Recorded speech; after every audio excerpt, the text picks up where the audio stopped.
and then I'll share. All right.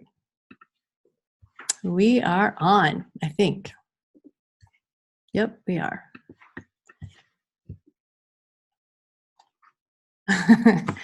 Okay. Last time we ended, we were talking about large group. I'm going to kind of go through large group quickly. I'm going to go through small group quickly because you guys, you know what large group is. You know what different types of large groups there are. What I really want to hit on are the transitions because that's another type of a group meeting, and those are the meetings that we often have the most difficult time. So large groups, this is what helps large groups work well.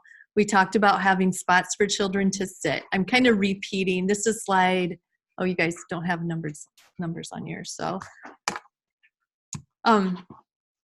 This is what helps large groups be successful is if you have a place for children to sit, a queue. Some children need a larger spot, like a box. We talked about that, a square.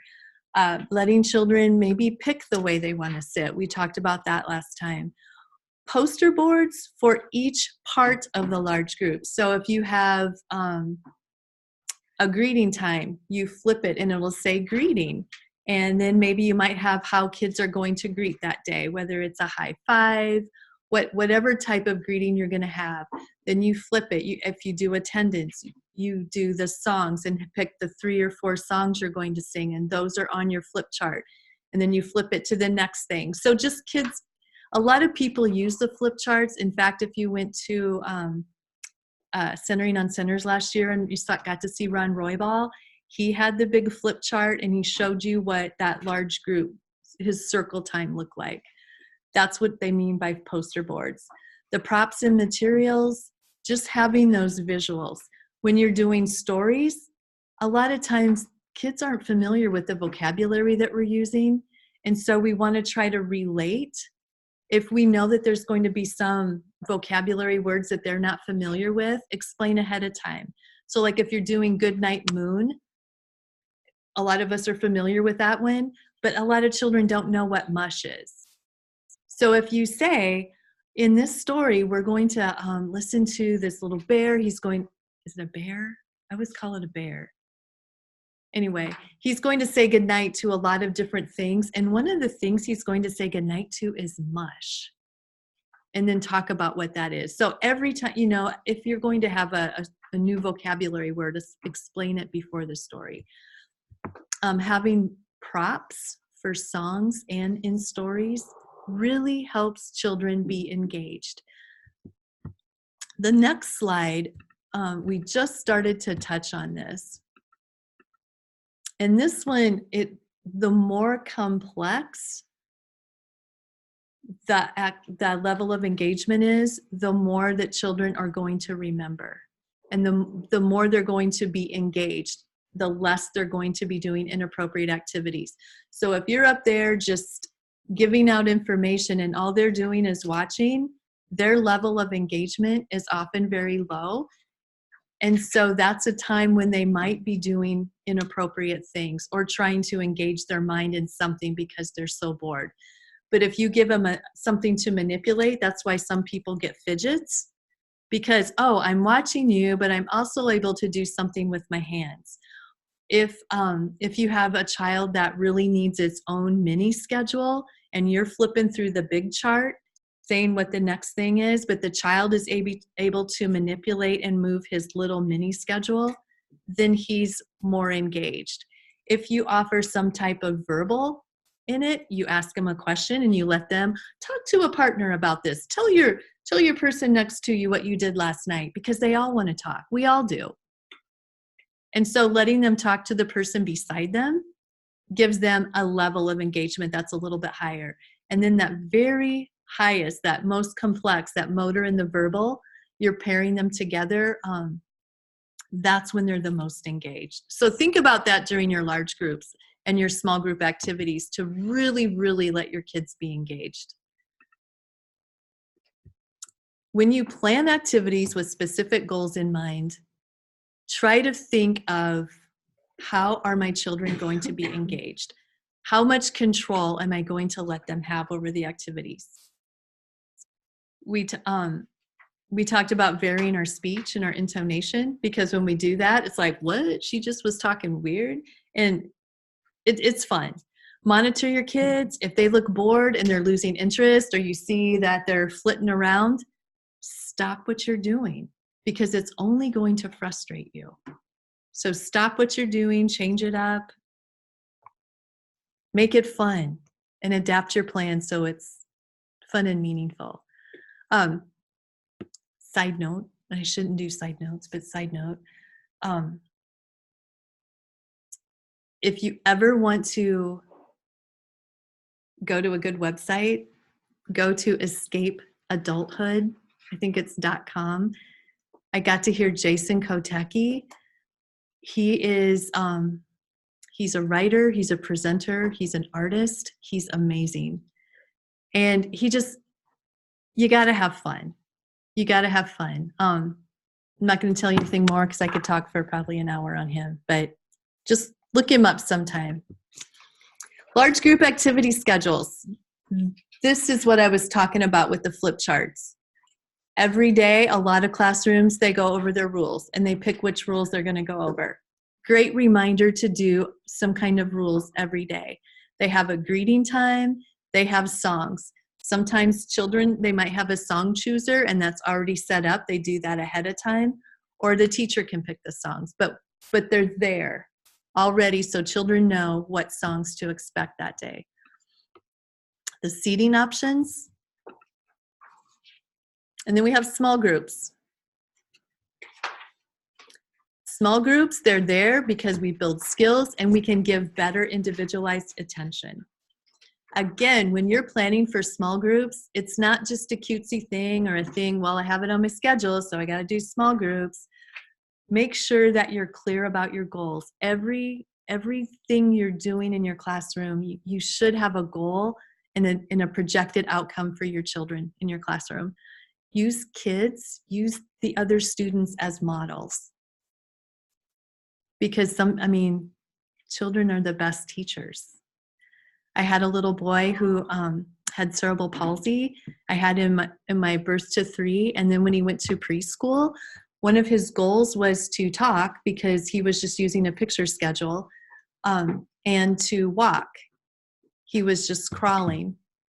We wanted him to walk to the lunchroom, which was quite a haul. By the end of 3 weeks, he was walking and talking because he was so motivated to be like the other kids. We had it set for a year, and within 3 weeks, I was use peers as models. And try to make sure that every child can participate in your small groups. Remember that I'm reading a book now, I'm in a book study, and it's called The End of Average. We used to think if I teach to the average kid, I'm going to capture everybody. But the thinking has changed. If you teach to the lowest and the highest, you're going to capture everybody if you do that. So just a change in thinking. So make sure, it's like if I can make sure my least developed student is caught and my most developed student, if I'm teaching to those ends, I can catch everybody. So kind of think about that too. Again, make it fun and provide feedback, positive descriptive feedback. Whatever it is they're doing, oh, I see you drew a green circle. Wow, that is a circle, right? Or did you draw a square? Tell me again. Just that positive descriptive feedback, what it is they're doing. You stack 3 blocks all beside on top of each other, which you have a green one in the middle. Talk about what they're doing. Small groups, this is the purpose of small groups. We want to introduce new concepts or materials to children in small groups and let them practice. We can teach specific skills. We definitely want to encourage that conversation. We can extend their thinking by asking questions. Tell me why you did that. Or proposing new challenges. I wonder what would happen if you moved that green block. What would happen if you did that and put it over here on the right? When we're in small groups, you have a better opportunity to focus on those specific children and document what it is they're able to do and what you need to do next to get them to that next level of development. So large groups have a purpose and small groups have a purpose. Some are similar and some of the reasons that we do them are different. Then we have transitions. Transitions are actually parts of the routines of your day. Remember, routines are things that occur every day, and transitions are those bridges. It's also a routine between routines.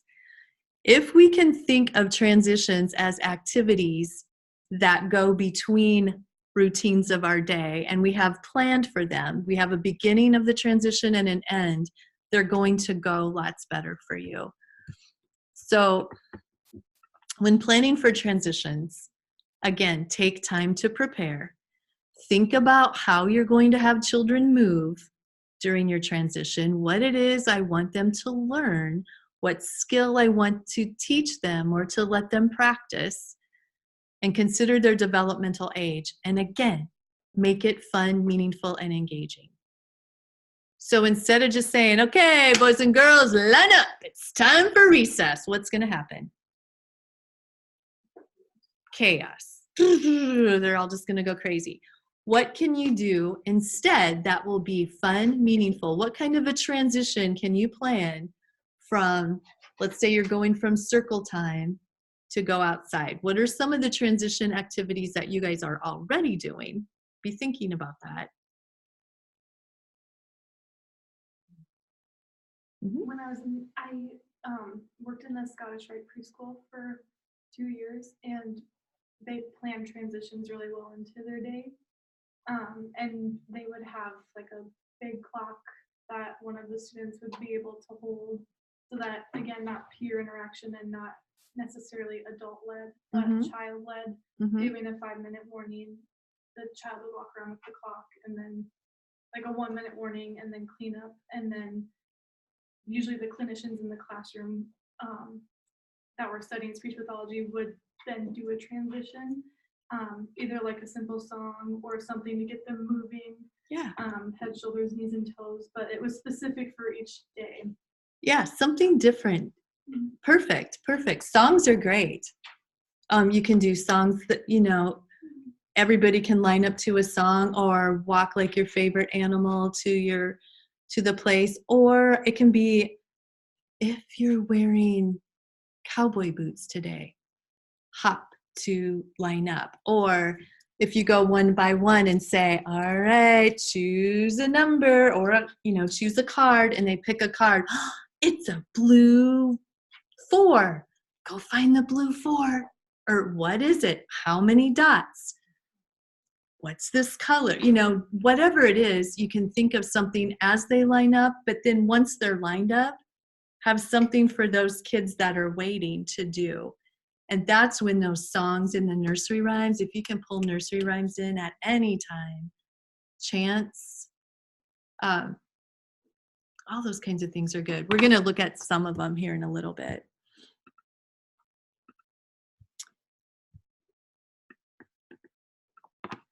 So again, moving from activity to activity without intentional planned transitions is like trying to get from one place to another when the bridge is out.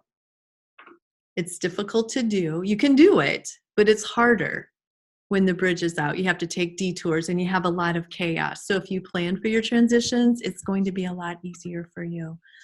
So here are some tips. Plan for them.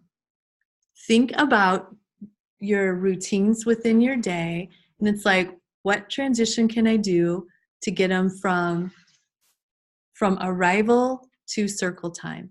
What transition can I do to get them from circle time to small groups? What transition can I do to get them from small groups to free choice? Think about every part of your day. What transition can I do that is meaningful, relevant, and fun and engaging can I do to get them from this activity to that activity? Allow enough time for your transitions. A lot of times we get children that have come, okay guys, it's time to get up, come on, we're running late, pulling on their clothes. It's just a horrible, chaotic time. And then they get to school and they're already at a level 8 to, on a 10-point scale. They haven't had enough time to get their morning done. They haven't had that transition time. In school, plan for them. Give them, some children might need some specific tasks, like especially for cleanup. I don't want to clean up. I know you don't. I don't either, because playing is so much fun, but let's look at our schedule. We have to do this. Hey, you know what? You can pick up the blue cars and I'll get the red ones. Johnny, do you want to get all the green cars? So give them specific tasks during that, during transitions, and that sometimes helps too. Be clear and consistent during those transitions, and make sure the expectations are age appropriate. We can't expect children to sit and wait in a long line for 10 minutes to go to the bathroom without having any behavior problems. That's not age appropriate. So think about, how can I get my children, if it's a line thing, if they have to wait for the bathroom or wait to wash hands, how can I get them in small groups and make sure that it's age appropriate? Teach the expectations. This is what it looks like when we line up for to go outside or to go to the library or wherever. Teach them what it looks like. Teach them what your expectations are, and be flexible. Sometimes we're just having bad days. Sometimes it's a Monday after Christmas break, and we just have to know, we have to be flexible. If they don't want to walk like dinosaurs that day, then all right, fine.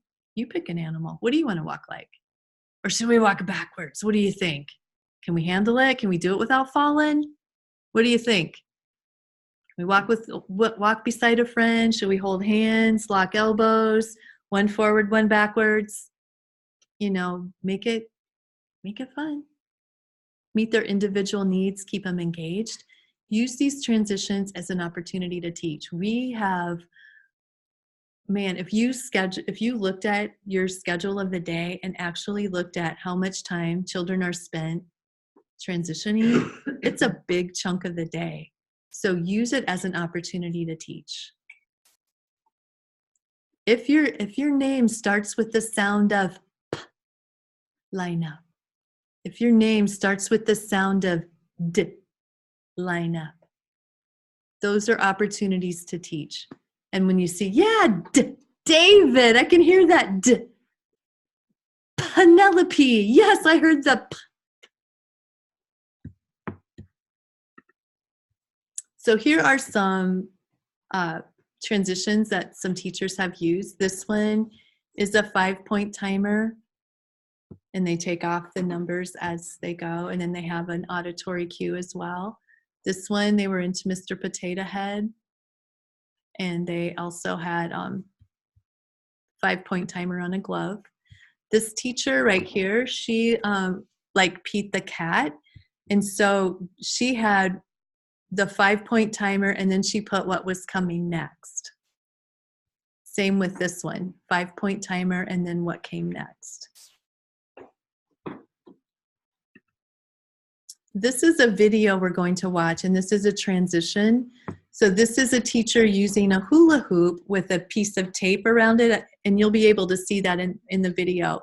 But that was the way that she transitioned, used that hula hoop as a way to transition her children to just free choice.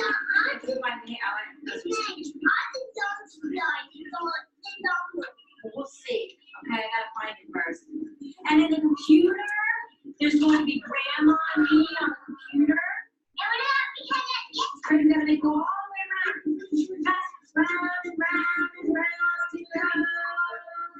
And where it stops, no, three. Okay. What are you going to do today, Victoria? I know. Round and round. What will you do today?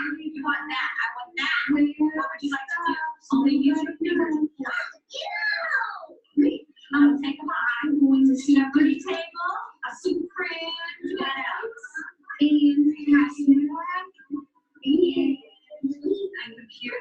one more. There's the Science Center. Science Center. Good girl. Give me 5. Nice job. Give me 5. Give me 5, Jay. So that's one way that people transition to another activity. Using a timer is another way. This is one to take turns. When children were wanting to take turns, get a timer. This is another activity, turn-taking cue. When it was, they just kept moving it up. When it was Adam's turn, then he would move. When he was finished, then he would move Sarah's name up. Using visual prompts again for transition.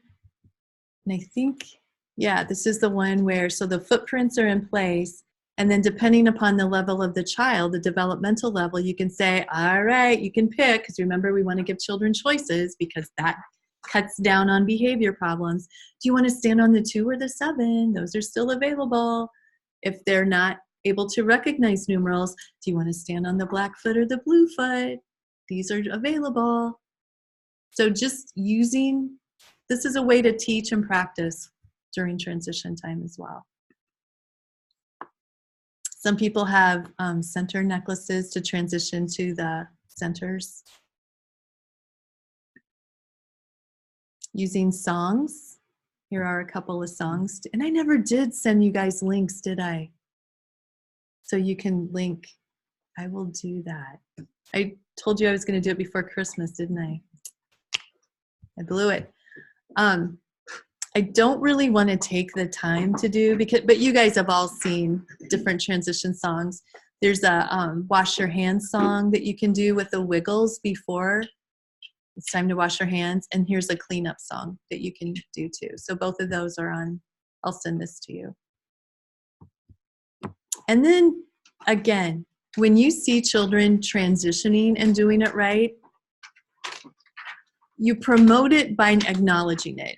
Notice that they're doing the right thing. And I'm going to tell you that throughout.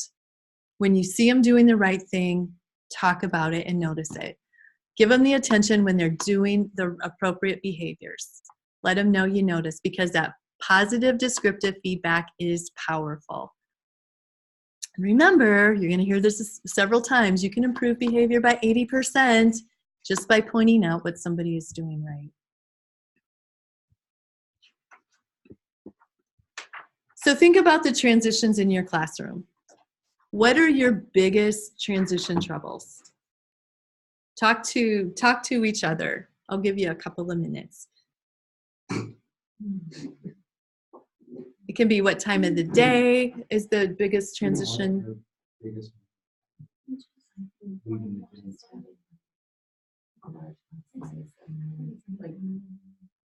After music, we all take it back. We go into big bathrooms. And even like the kids who, when they get in line right away, like, we don't have under control. Like, we probably go back time. Sometimes, like, you can be there doing something, and like, somebody's messing around in the bathroom, so you can't, you know. No, I don't. Not the ones that do like that, right?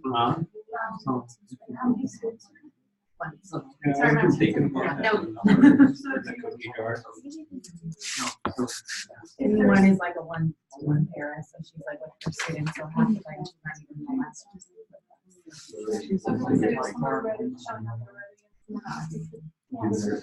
yeah. Do something else. Just fly with the Yeah.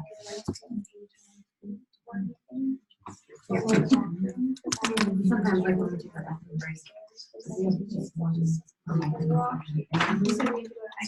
that's fine. Like if somebody randomly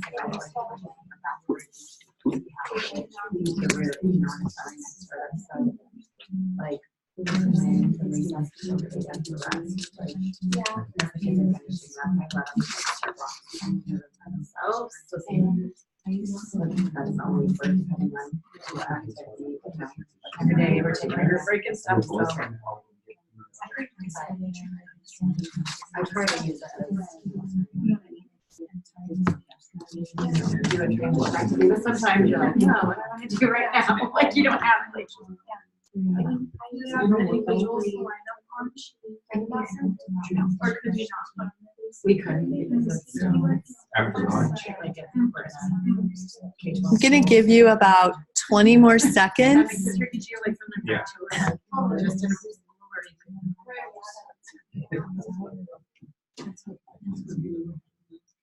And nothing on the wall. Right, yeah.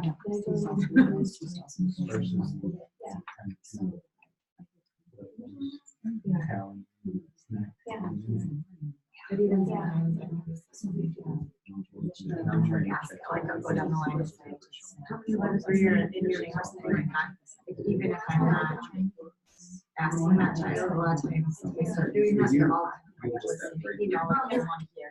You see. So that you're fine. Yeah. But sometimes. Some things I want to do at trains, like, you know, like you said, how they have like plans. You know, like when you're planning doing your lessons, you know, you always have to plan like, I don't know how to do this week for transition to like. You really do. Yeah. When I'm going to ask you guys if you feel like sharing, just maybe we can throw out some ideas here. We won't spend too long because we got a lot to get through. But as you're thinking about your transition troubles, think, do I have too many transitions during the day? How can, going through this list here, how can my transitions be minimized or shortened so they don't have to wait so long, or maybe even eliminated? Can I eliminate a transition or two? How can I make the children engaged? What are some behavior expectations that have been taught? Or have I even taught those behavior expectations yet for my transition? Is that why I'm having problems? Do I have some children that might need some extra support? And if so, how can I give them that extra support? And do I need to reinforce concepts and use this transition time to reinforce some of those concepts? So thinking about your transition troubles, does anybody want to share? And then we can throw out some ideas. I know one of mine is like leaving the gym or even the playground, because normally when we're out there, the older kids, there's another class that comes out right around the time that we're getting ready to come in. Okay. It's like we try to separate it in like 30-minute blocks for each classroom, but sometimes this doesn't work out that way. And so when our younger kids see the older kids, and they may have brothers or sister, you know, they don't want to go. So we're like really trying to stick with the, you know, the 5 smiley faces. Good. And today with the bell, Yeah. the ring, it's funny because some of the other kids were trying to do it, but we still had like the 1 or 2 that we normally have those harder times when they just want to play or they feel they didn't get a turn on something. We also kind of think that like, because right around that time is when we go to the bathroom, and then we usually do like a story time, and then we do lunch, and then they go back to the bathroom. That's where we struggle right there with all those transitions, and I think maybe it is too many. And sometimes we try to do our story time in the morning so that we're not doing that extra transition in the afternoon. But we're still kind of struggling, especially with a few children. But I think that maybe if we just kind of all, because there's 2 other teachers in there that are kind of like helpers, I think if we just kind of communicate better with them and get everyone on board with our transitions and give everyone a specific role, I think maybe it'll go smoother. I think you're right. If everybody knows what they're doing, including the adults, for transition time. But yeah, thinking how you can maybe eliminate some of those. The hand washing thing is just hard, isn't it? And we know we have to because of all the germs and everything around, but that's a hard one. And I'm glad you're using the 5-point timer. And sometimes with those difficult children, the ones, you know, it's like, hey, you know what? We're getting down to, we have 2 smileys left. And I know this is really tough for you. Do you need my help? Do you need to hold my hand when it's time to line up when we ring this bell? Or do you think you can do it by yourself today? And I've had to do that with some of my kids. And it's like, then the next time we'd go out, it's like, okay, I'm gonna take your hand because last time you had a hard time doing it by yourself. So I'm just gonna help you now. And next time, I really hope you can do it by yourself. But we'll just have to see how it goes.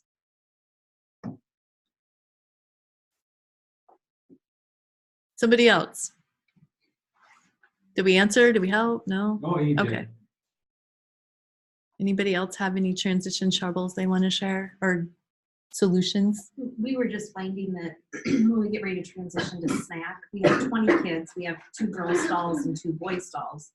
And what they do is they would stop play, not clean up, but we stop because snack is in the middle of center time. Oh, yeah. So they'd have to go pause, use the potty, wash their hands, and then line up. Well, we were waiting for all 20 kids to wash their hands, use the bathroom, go to the bathroom, wash their hands, and line up. And it was a disaster. You ended up with so many behaviors, kids hitting each other and doing this and doing the other.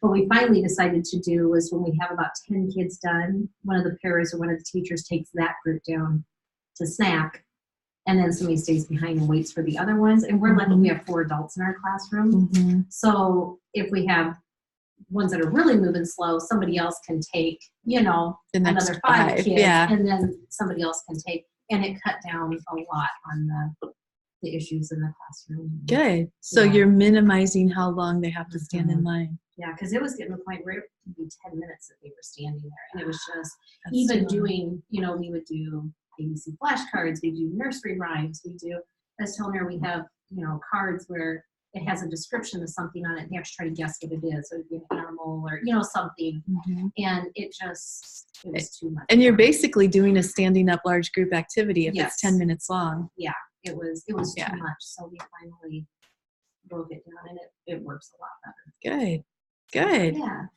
Good. Anybody else? My biggest transition is like right after snack, lunch. The first snack and first lunch. When we go down into our little hallway, I have kids trying to go off into other rooms and trying to keep them together. One's pushing the line down, the other one's pushing it back, and so it's a constant struggle.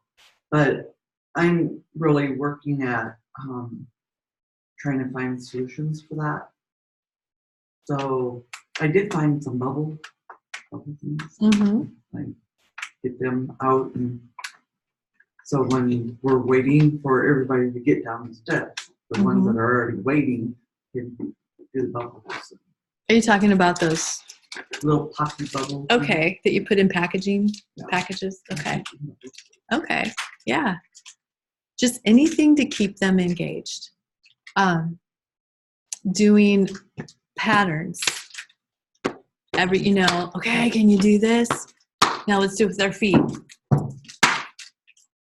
And just different things to keep them engaged, because that's a math activity, that auditory pattern. Just anything you can do. Bubble popping, fine motor. Good.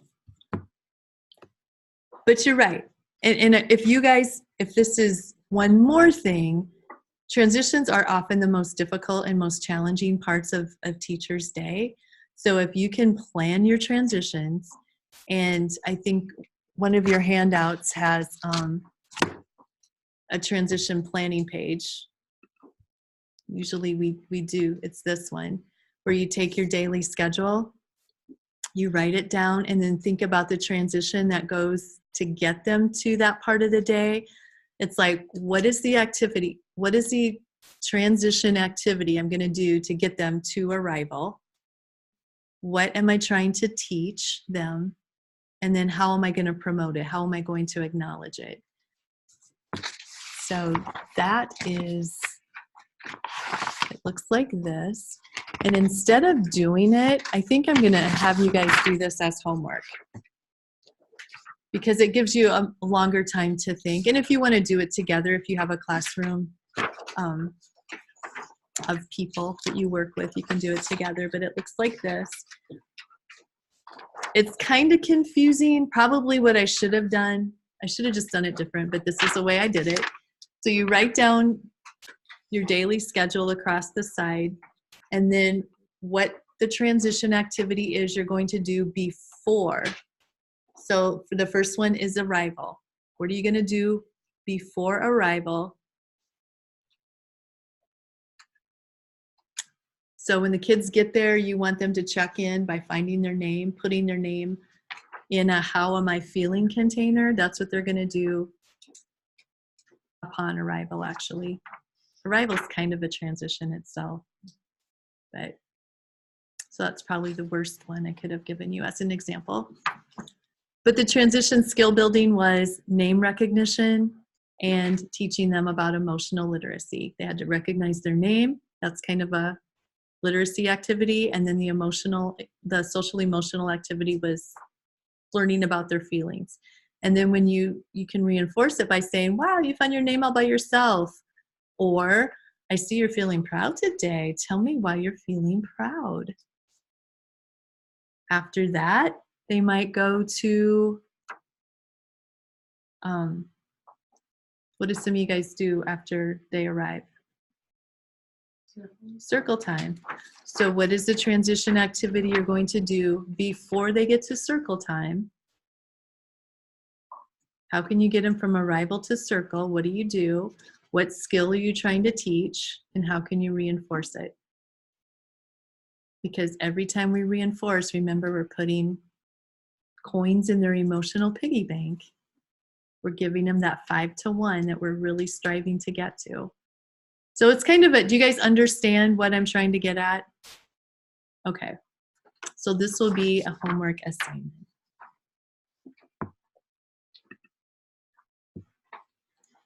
So here's some take-home transition messages.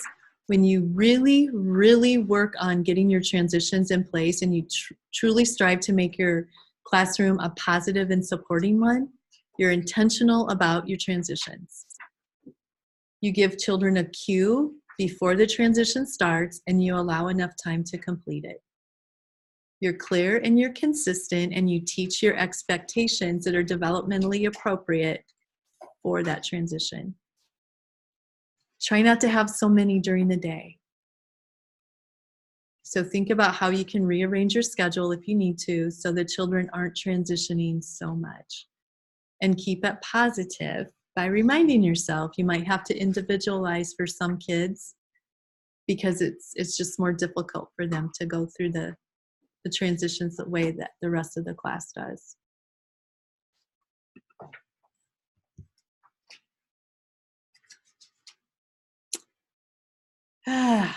We'll try. Sometimes we need a fun break. What's the idea is how you can change the world? Some people think you should just complain about it. That won't change the world, they'll just make it mad. Some people think you gotta have lots of money. Make it rain everywhere you go.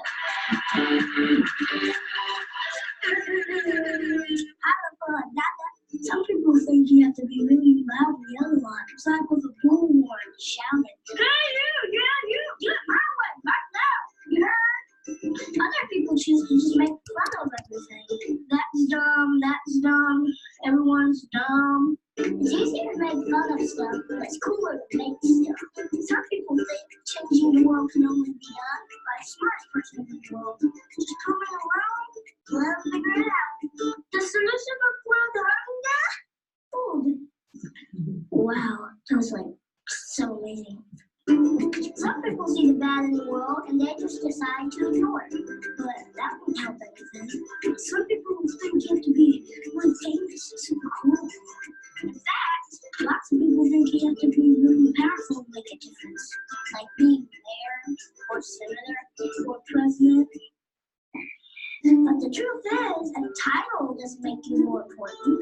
The world is changed by you. And one person filled with love, and they just have to live it out, so they do something awesome. That person is filled with love, and they do something awesome, but this goes on and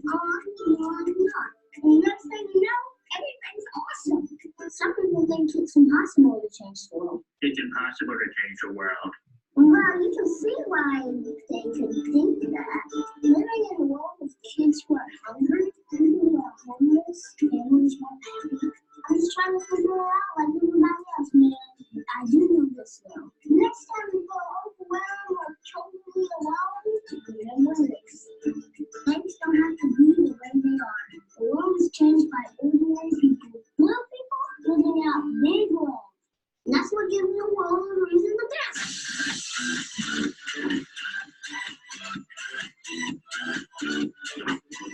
So, how do we change the world? At the start of this year, I asked all you guys to make the year more awesome. Time to be awesome! Yeah! But this year awesome to somebody else. Whether it's helping the homeless this October, throwing a parade for someone, or giving an inspired gift. You can see my holiday gift card so I can do here. You help prove that the internet can be an awesome place. Thank you, but we're not done yet. This coming year, let's show the world what awesome game looks like.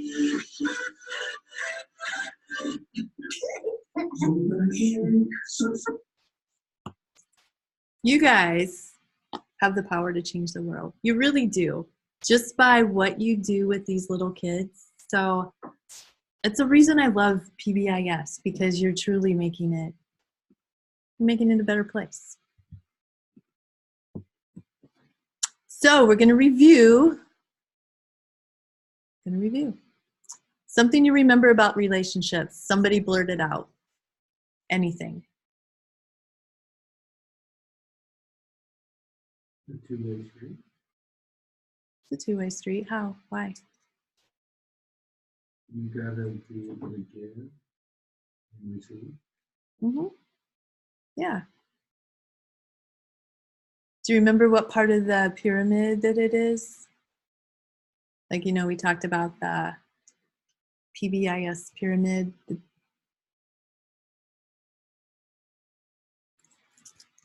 This pyramid. It's not on yours yet. Yeah. Very first thing we want to work on, we want to build those relationships with our young kids, because if we don't have a relationship, they are not going, chances are they won't be listening to us. They have to be able to trust us, and we have to have a relationship. And if you can show them that you love and you care about them, they're going to more likely want to listen and do what you say. What does your attitude have to do with relationships? If you're in a bad mood, it sets them off. Mm-hmm.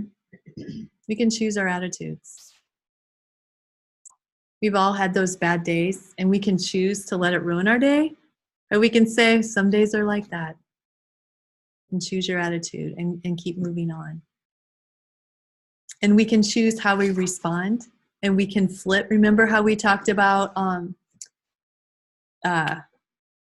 can't think what I called it, just changing our thought process, that flipping it to positive, thinking more positive. Instead of thinking, this is going to be the worst year of my life, we can say, this is going to be a great professional development year.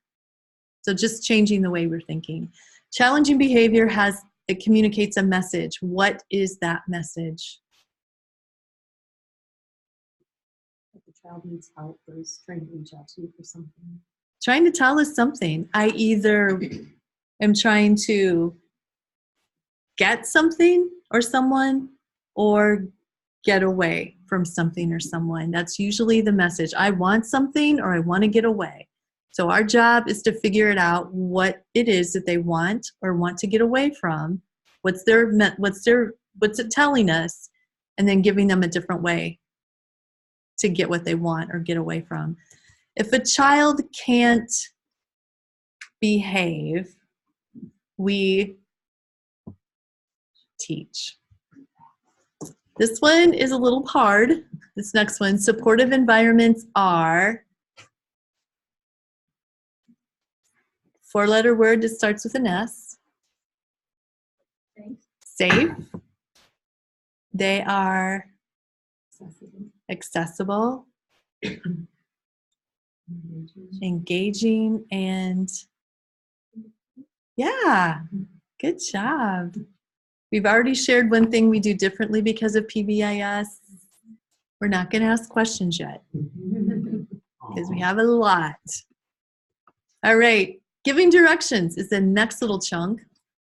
Research shows that children sometimes, often have high rates of not following directions. Not usually surprised. Sometimes it's because of the characteristics of the child, of specific children. They might not be able to hear, might not be able to understand, they might not be able to get all that language at once. It might be sometimes because of the way we give directions. Often, we give way too many directions at once. All right, boys and girls, we're gonna go outside. I need you to get your backpacks and your coats, and remember to put your shoes on, and don't forget your gloves. And then when we get outside, I want you to make sure you stay out of those mud puddles. And all right, let's go. And the kids are like, what am I supposed to do? Mud puddle? I heard mud puddle. So, Kids can't even follow three direct. correct. What is it, the QRS? That was one of the things for like, what month group. It was like, you know, have them stand up, walk to the door, sit down. Mm-hmm. And if, you know, most, if some of them can't even do that, So think of fun ways to practice giving or following directions. Simon Says is a really fun way to teach them to follow directions. Hokey pokey, kind of a following direction games, but just like you said, okay guys, I'm gonna give you some challenges. Don't call them directions. I'm gonna give you some challenges. Listen closely. I'm going to tell you once. Stand up, put your hands on your head. And then when they do it, you stood up, then put your hands on your heads. Good job. Okay, here's another challenge. This time I'm going to tell you 3 things. Sit down, fold your hands in your laps, and close your eyes. Just things like that, you know, and then you can see who's able to do that. And then, all right, now I'm going to have you do something for me and stand up and line up or hop to the door, just whatever, but make it fun and give them lots of practice time. Here's some strategies that show some ways that you can try to make sure that children are getting your directions. We want to make sure we get their attention. All right, boys and girls, I have an announcement. And you're looking at them to see if they're all looking at you. If not, Jennifer, I have an announcement. Boys and girls, I have an announcement. Get that eye contact. Minimize the commands and the steps. 1, 2, maybe 3, but definitely not more than 3. And sometimes you do have to individualize it. Be clear. And if choices are appropriate, go ahead and give those choices.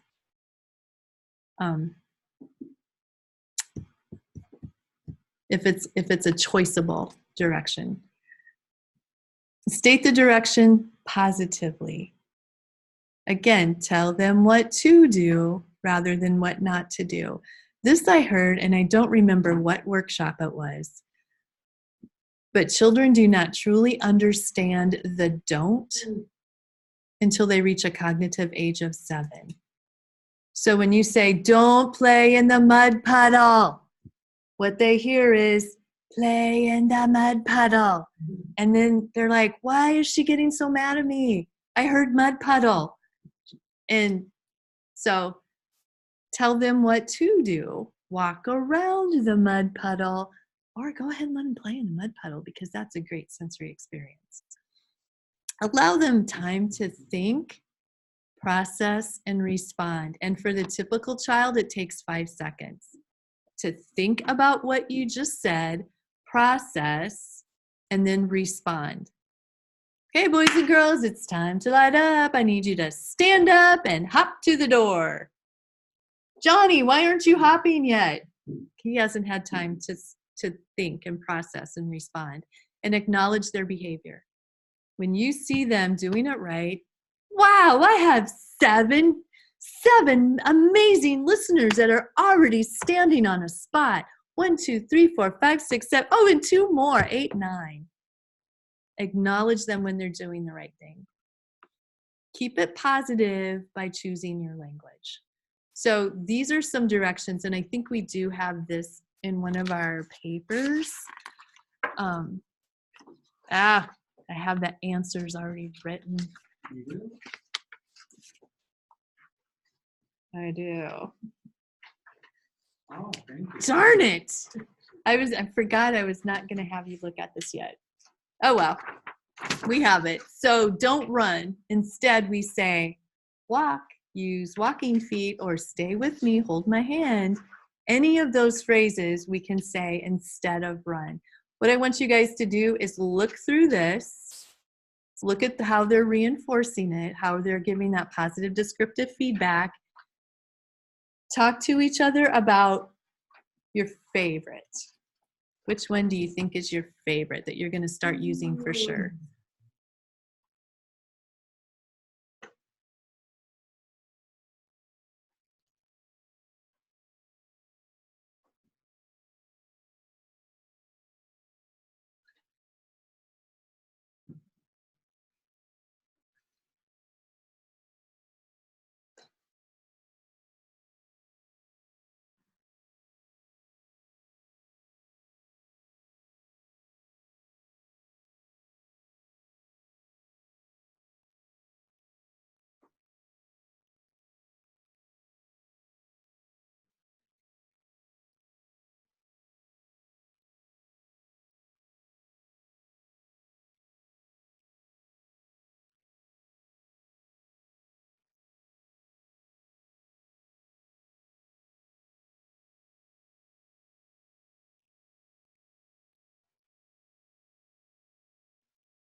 Any favorites out there?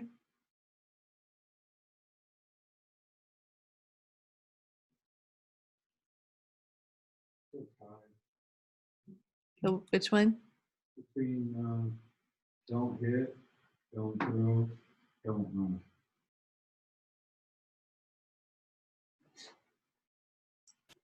Think you can do it? Can you flip it and change it to positive? It's kind of a fun challenge for yourselves, actually. And especially when you're working with a coworker and it's like, okay, what I want you to do is I want you to keep me on my positive track. So if you see me using don't stop, no, snap your finger, have some kind of a cue. So I know it's like, ooh, I need to change that. And when you make yourselves accountable with each other, it's kind of fun if you're all in a safe working environment where you have trust with your colleagues. Is it okay to I hear myself saying a lot of these, I mean the model part, Mm-hmm. but I feel like I have to repeat it a lot. Is that okay? Mm-hmm. Like even though I'm repeating, like for wash your hands, I feel like a lot of the kids want to touch the bubbles and I'm like, wash your hands. Bubbles are dirty. Oh yeah. Yeah. No, sometimes you have to say that broken record. And you do feel like a broken record. Yeah, I almost feel like I'm like nagging with positive words. Hmm. Yeah, I think just about every boy had to say it at least once or twice a day. Let's not play in the bubbles. Come on. And all they hear is bubbles. Mm-hmm. So think about, instead of let's not play in the bubbles, what can you say what can they do? The bubbles are going to eat your hands and touch them. No. No.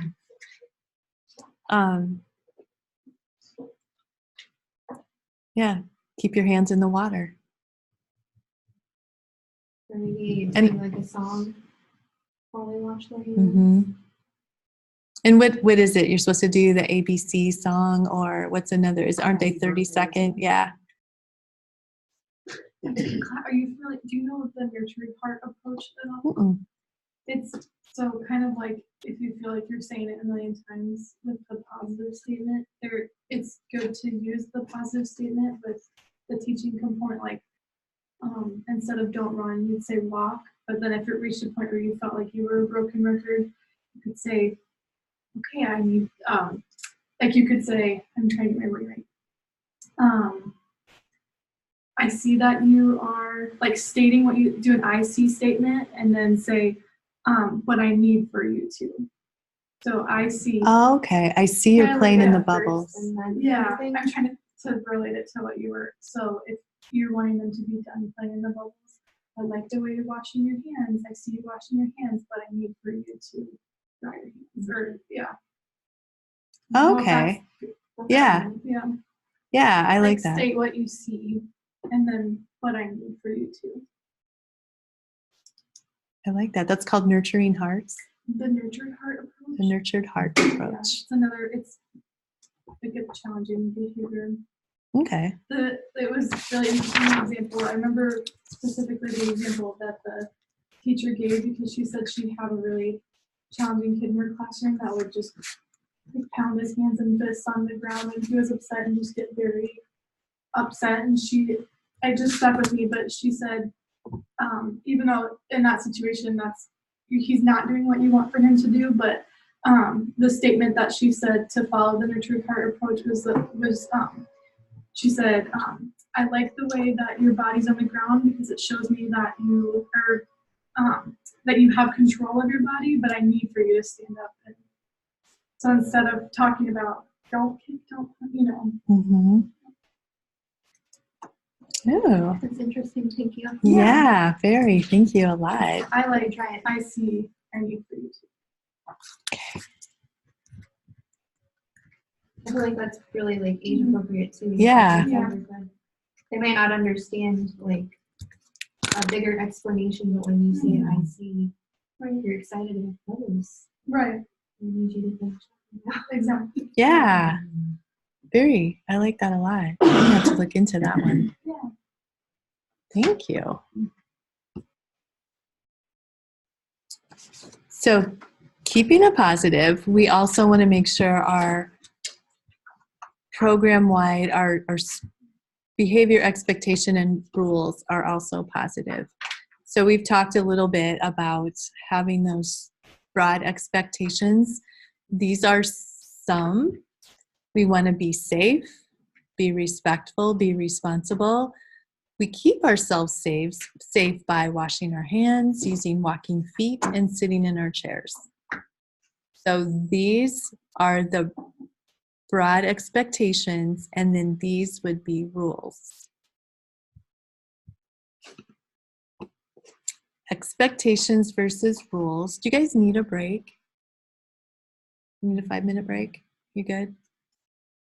Okay, we'll keep going for a while. Broad expectations are, expectations are broad concepts. They're things that we want to instill in children, and they're kind of hard to see specifically. They're just broad concepts. We just have a few. 3 are usually what people have, up to 5, no more than 5. We keep it positive. We do something to make it memorable. Like that one was all the B's, be this, be that, be, so they keep it memorable, and then it's something that you can do across context. You can do it in every setting. You can do it, you're safe, responsible, and respectful at circle time, outside, at snack. It's something that you can do everywhere. Where rules, they're aligned with the expectations, but they're specific for a certain area or a certain activity. Again, they just have a few rules. Their rules are clear, they can be measured, and they're able to be modeled. Where expectations are a little bit harder to be modeled. It's just it's a concept we want to instill.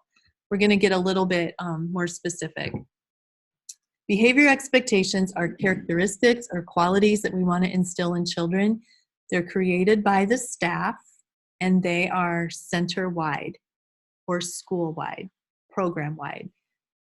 They're not just for your classroom, but they're for the entire center. And they are not rules. So Like for this training, I want you to be respectful, be responsible, and be ready. These were the expectations that I had of you guys. And I think I shared them with you at the beginning. And then under that, it's kind of like, this is what it looks like. So the reason we want to use those program-wide expectations, it's a positive approach. It creates that supportive environment. It kind of, I don't know, it just promotes positivity throughout. And a nice thing, if children are misbehaving, it's like, ooh, remember, this is a respectful place or a safe place. We have to make sure that we're safe, because at our program, we are safe, we're kind, or whatever your 3 are.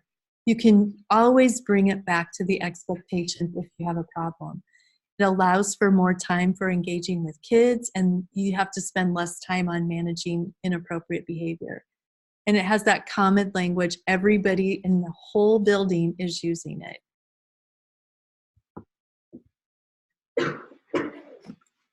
Do you guys have program-wide expectations? Have you have developed them? You guys have them. Do you guys have them in Well, Akron? We don't follow, since we're in a separate building from the actual school itself, we kind of have our own, and I mean, if this is what it would be, it's take care of yourself, take care of your friends, and take care of your school. Yeah. Okay. Yeah. Yeah. And that's what we use in our building. So I don't know if it so much follows what the school K does. through 12 does, Okay. but since we're separate from them, Yeah. we kind of do our own. And that's okay, because you guys are separate. You guys do Ours is like the same thing as hers. What do you guys have? We have school, like, preschool through 12th grade. And what are yours? I remember. We just implemented it, so. This is your first year of PBIS, right? Yeah. Okay. But what's nice is when they do preschool all the way through 12, because you're in the same building, is to have those. So when they go from preschool, it's going to be the same all the way throughout, which is nice. Think about that when you start your new program. What are the broad expectations going to be for our program? And you go into many different schools, so you just have to kind of follow the lead of whatever. What's preferred is if you can, when you're starting to develop your broad expectations, is to get that input from everybody, administration, teachers, and even parents. Hey, what do we want? What do we want our program, our school to represent? What do we want them to be? And kind of give them some examples and have everybody share. So that could be something for you, to get that input from your families too. And then you want to share your expectations. Once you have them, then you share them with all your families.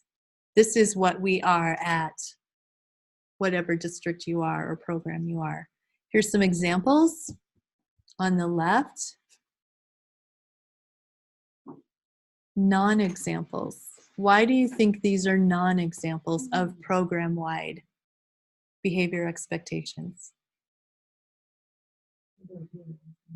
They're rules. They're too specific. They can't be across every setting. Inside voices. Well, sometimes when we go outside, we can yell. So that, these are more rules. Exactly. Guidelines for developing them. Most of you already have them, so I'm not going to spend a lot of time. You do want to post them, and when you develop them, make sure you have a little picture that goes with it, some kind of a memory trigger, so they know, oh, this means be safe, this means be kind, this means. That's one thing that I struggle with ours. So, they implemented, they made these nice posters. It's all Words. Right. Yeah, words. And so Yeah. I think even it's the schools in 12th grade, but even outside the first grade bathroom, read Right. in first grade, so Yeah. and there's nothing to trigger anything. So I'm not on the committee, but I feel like when you say something about that, just because of okay, what can we do? So you probably want to know. I'm part Yeah. of our team, and we're trying to get more input from staff, but it's kind of a struggle Yeah, so they probably really would want to know that. I mean, what would work best for you would be good to know. I just think even when kids are walking by, are they really going to read a whole sentence in elementary? Or is it like, if I see this picture, I know? Like some of them will say, voices should be added. They do like 0, 1, 2, you know, like even if you had a 0 versus like your voice should be added. And have a picture of. Yeah, or. Yeah.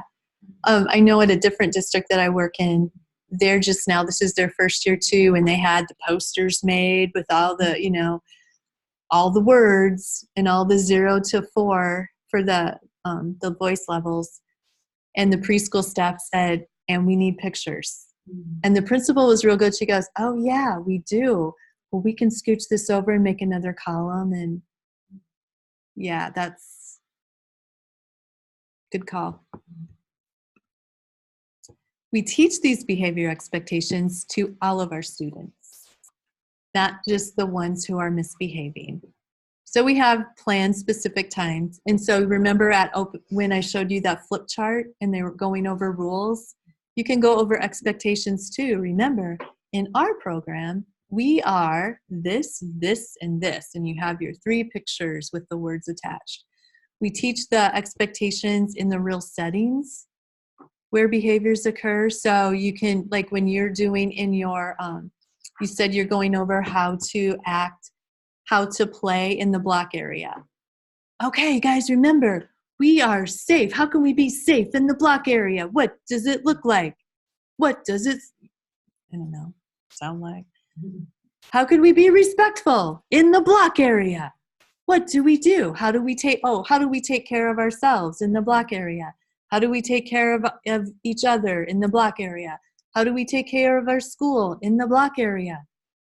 And just, yeah, you've got it. I'm watching for that today. In the housekeeping, in the art center, whatever. Do words, actions, pictures to build that student-focused, predictable social culture. We always want to keep it positive. We want to let children know what our expectations are.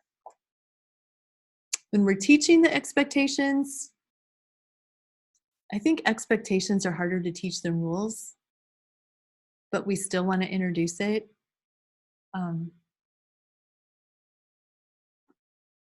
I just think this is tough. This looks like more rules,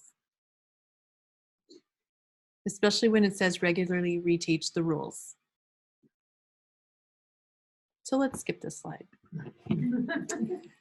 Program-wide behavior expectations. Be safe. Again, these are just examples. Be respectful. Be helpful.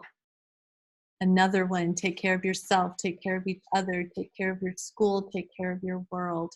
And they have pictures, color-coded. These are rules. Rules are different, but they're still important. Rules are more specific for a certain piece of the day or a certain place. We create rules in a similar way. Usually what I do with rules, expectations are adult created. Rules, sometimes it can be kid created. It's like, hey guys, what rules should we have for outside time? Maybe not outside time. Maybe the block center. But when children are involved in creating them, they're more likely to obey them. You post those rules visually, and you always want to have icons or pictures that go with, and you teach those rules systematically. If you have a new toy, hey guys, here's how we have to play with this toy. Here's the rules for playing this toy or this game. You reinforce those rules a lot at the beginning of the year or when you have a new student or after a long break. Rules should address the noise level,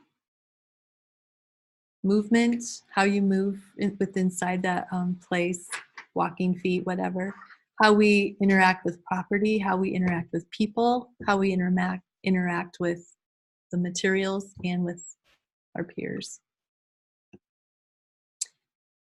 You can teach rules indirectly by having the pictures or the posters.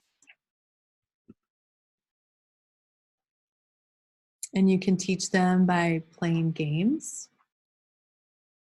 making big books, having puppets act them out, play rule charades. Okay, okay, okay. Guess what rule? Here's some examples. See, this one does not look like classroom rules to me either. Some of these examples are not fabulous. This looks like circle time rules to me. Eyes are looking, ears are listening, mouth is quiet. What do they mean by helping? They're saying it positively. So instead of hurting and hitting a peer, it's helping hands. I can see a couple of their kids going, yeah, I'm helping them. So for your classroom, you wouldn't want to use that one. We got flashcards, Mm-hmm. not flashcards, they're on like popsicle sticks. Just for listening, it's up here, and to speak to yourself. Yeah, that works great. Perfect visual. Here's some other circle time rules. Eyes on who is talking. Which, remember, with little children, they are very literal. So they might be putting their eyeballs on the person who's talking. So you might want to state it differently. Listening ears, hands in our lap, crisscross, which is my favorite thing. Crisscross applesauce or straight leg in front. We've actually, that's another thing in our room. We've actually, instead of saying crisscross, we just tell them sit down, and then they're on their knees. Go like, hey, get on me, sit on the butt. Mm-hmm. Or they've got their legs out or crisscross. And it's okay. Yeah. Other rules, just lots of different examples. Library center rules. Every place you go, it's nice to have to go over and review those rules. I like this one. We turn the pages gently. We read books with our eyes. I would say with your mouth too. We share books with our friends. This one is one you could take outside for recess. It has rules on the back. Playground rules. They have the pictures with.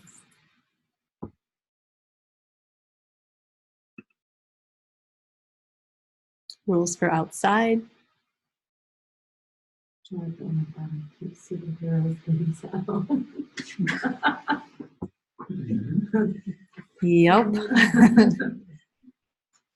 But notice how they're positive. Yeah. They're all stated positively. What children can do. In the hallway, I will walk, have quiet hands, have a quiet mouth, follow instructions. Here's pictures I took in classrooms I visited before. This is the block. These are the rules for the blocks. These are the rules for the art.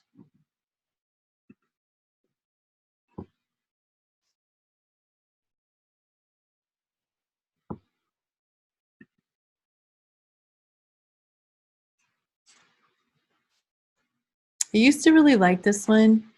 I kind of like the 0, 1, 2, 3, 4 anymore. That's what a lot of schools that I see are using. So instead of a 1 here, it would be a 0 because that means no talking. And I would practice this one with kids. Okay, right now we'll use a 1. Okay, everybody, I want you to say your name with your level 1 voice, no talking. Everybody say it. Okay, now let's say your name with your level 2 voice. It's a whisper. Here's how I do it. Brenda.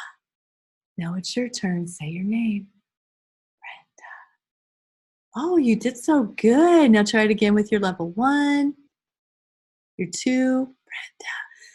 A 3 voice is your talking voice. It's just our regular talking voice. Everybody say apple with your talking voice. Ready? Apple. Ooh, very nice. Now level 4, that's a little bit louder. That's our outside voice.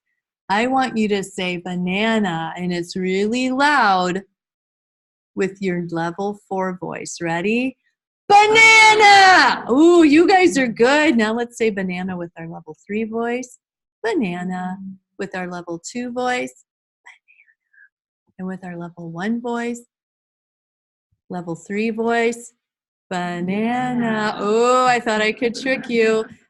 Did you notice there's one more voice up here? Ooh, that's our emergency voice. We only use our emergency voice when something really scary has happened or if you're in danger. And you might let them practice or maybe not.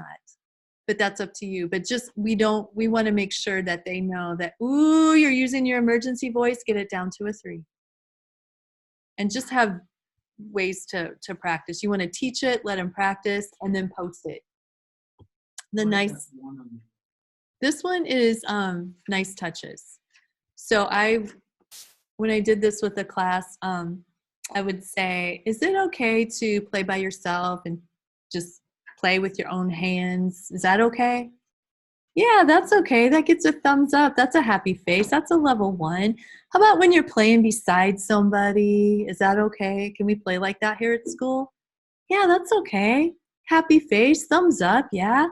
How about if you're using a gentle touch to a friend and you trade a toy or you pat somebody on the back? Is that okay in our class?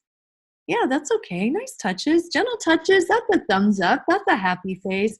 How about if you take somebody's toy or you knock down their block tower or you scribble on their paper? Is that okay? No, that's not taking care of our whatever your expectation is. No, that's not okay. We don't do that here because that's, and you talk about your expectation. How about if we hurt somebody's body? If we kick them or hit them, is that okay? No, that's not okay.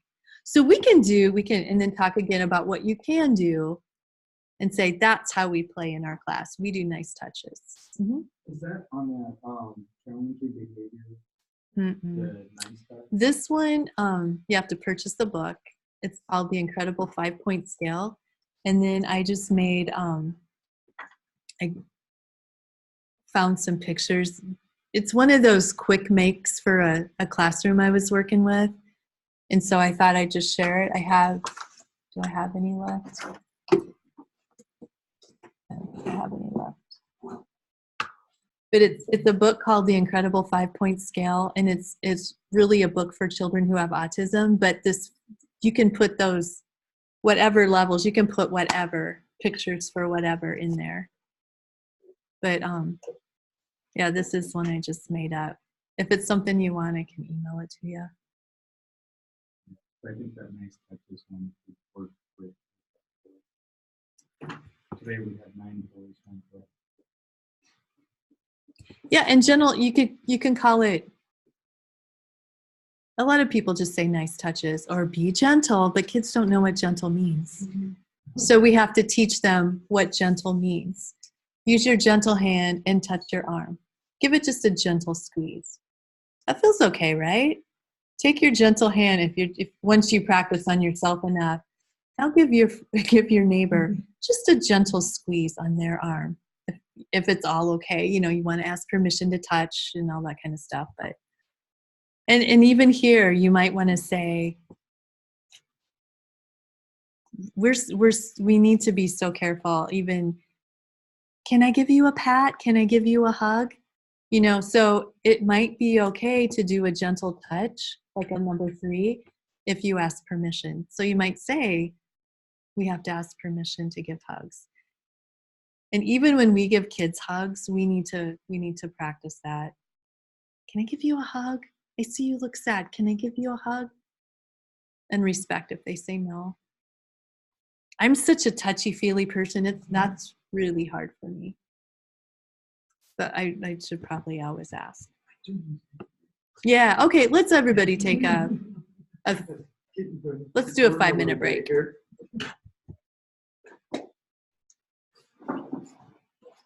How many minutes?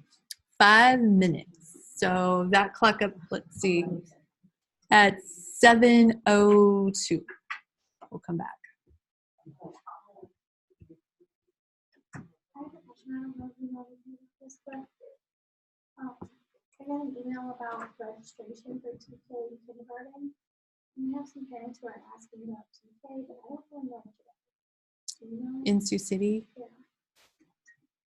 typically what people say, I don't know what Sioux City says. I don't know what the rules are. Because like growing up, TK really wasn't a huge thing. But Mhm. What is TK? See, our principal was saying, like, birthday is March through the summer. Sioux City was recommending. Every district does it differently. See, I tried to get my daughter in TK, and they told me she didn't qualify, but she was like on a speech IEP. What was October. They told me she wouldn't qualify. oh, because she was October, or she would be 6 in Yeah. October. Yeah, But I've heard that that's changed since then. I mean, that was like 2 years ago. I actually just asked about my daughter, and they said they have to be 5. 5 the deadline. It's like It's kindergarten. like Yeah, summer it's- birthdays only. is what Yeah, I so was if told. they're 6, like, if they're,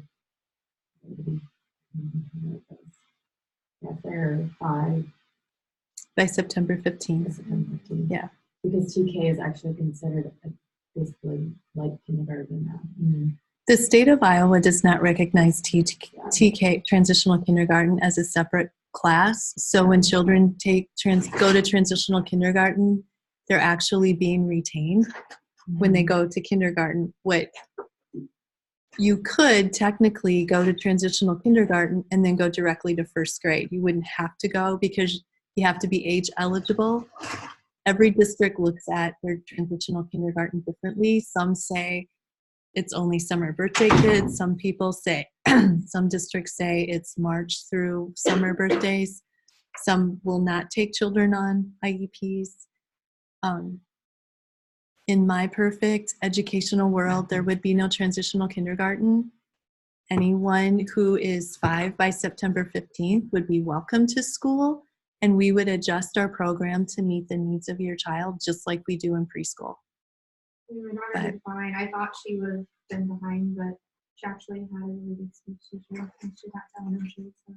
Good. And it was good anyways, but Yeah. I was still afraid because she had a hard time making friends because of her speech issues. But I know her school didn't offer TK, and that might make a difference too. But I usually think it's going off of the parents' preference and the preschool teachers, like what they think. Mm-hmm. I didn't even know there was a such thing. I know that they used to have like pre-readiness, like first grade, in between kindergarten and first grade. Okay. I never heard of TK. It's like kindergarten, but it's like a transitional. It's like between year. What makes it different though? What do they do that's so different? than kindergarten. Yeah. They have to follow the same standards, so they still have to follow Iowa Core, but it's at a probably more developmentally appropriate rate.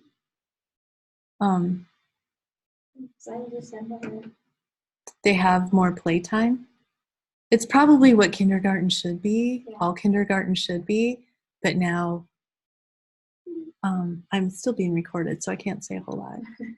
You can have it. I know, but yeah, I thought about that too. Just listen. That's true.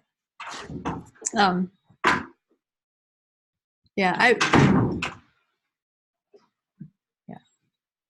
think it even helps too more the social emotional and mhm. things like that they really don't touch on. You know what I mean? They expect me to come in with that. Right. And some kids just don't have it yet. They're just not ready. And I look at it, I think we should have schools be ready for kids, not kids be ready for school. I wish it. Mm-hmm. Not yet. Not yet. I'm going to say not yet. Yes. We can still hope.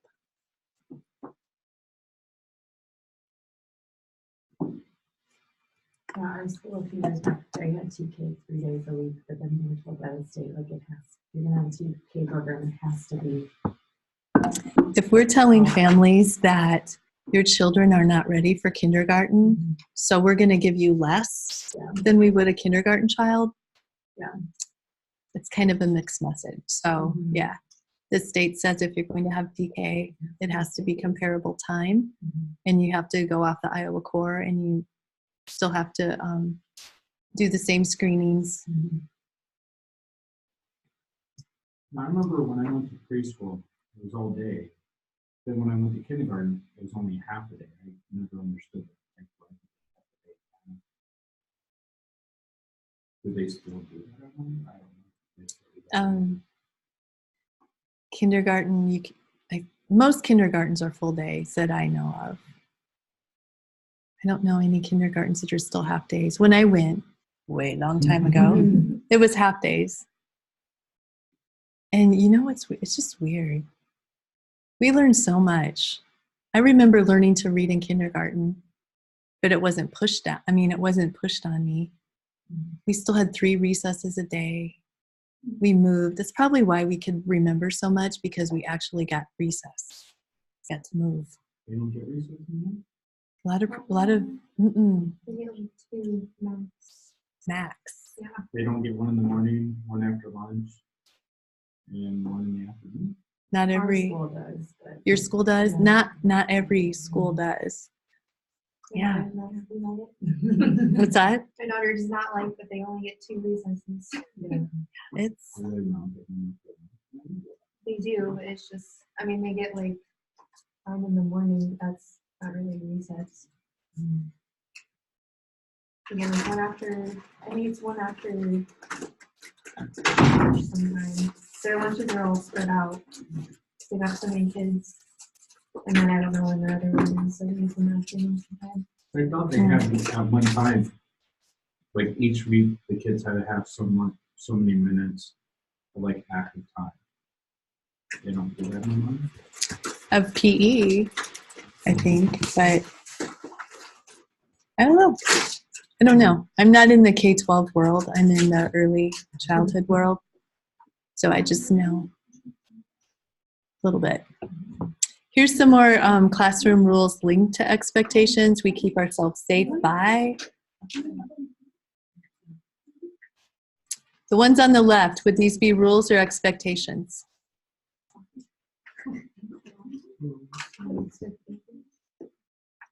I think expectations.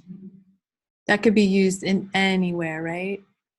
What about, well, this one says classroom rules, but again, use, I think this is circle time rules.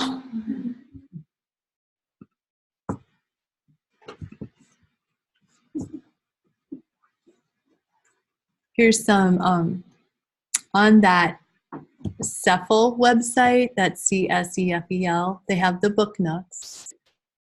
And then here's some scripted story samples. I mean, just books that talk about rules and expectations. This one I really like, this activity rules matrix. So they have the setting, like where it's happening across the left, and then the 2 broad expectations. And then within that, then they can put their rules. So in the hallway, to be safe, we use walking feet. We walk behind the teacher. To be kind, we hold hands. Circle time. My favorite, sit crisscross on your spot to be safe, and hands down and listen to a teacher when we're being kind. Here's what it is for snack. For bathroom.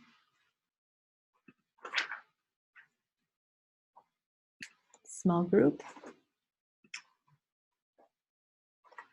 And outside.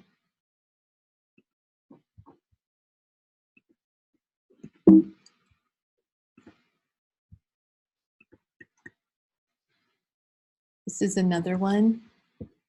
This one, they put the behavior expectations on the left, all the settings on the right or on the top. And then they put their rules within.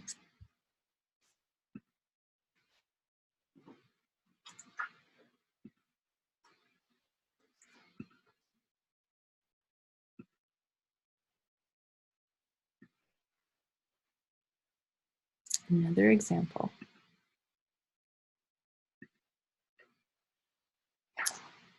So typically at this part of the day, but instead of doing it in class, I'm going to have you do it as homework. So what you're going to do is you're going to do your own expectations and rules matrix. So that looks like this.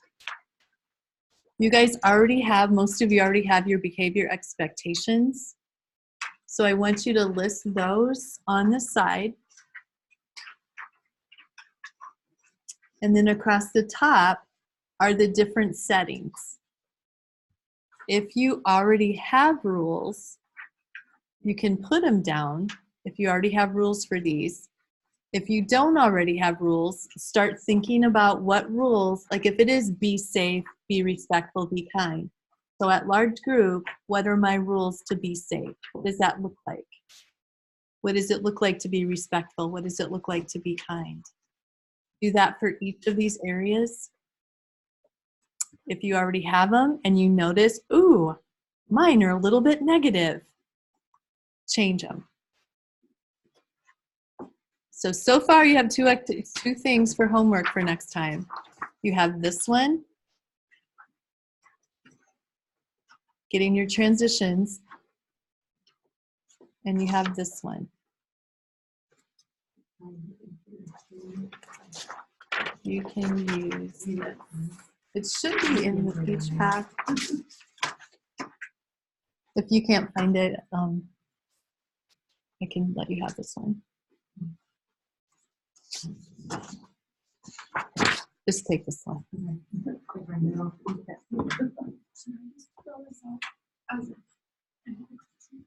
You can. Yeah.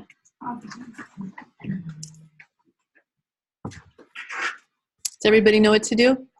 Question. Yes. What is the YouTube video? It's a timer. Oh, it's just timer. If we were to do it in class, it just is a visual timer. Yeah.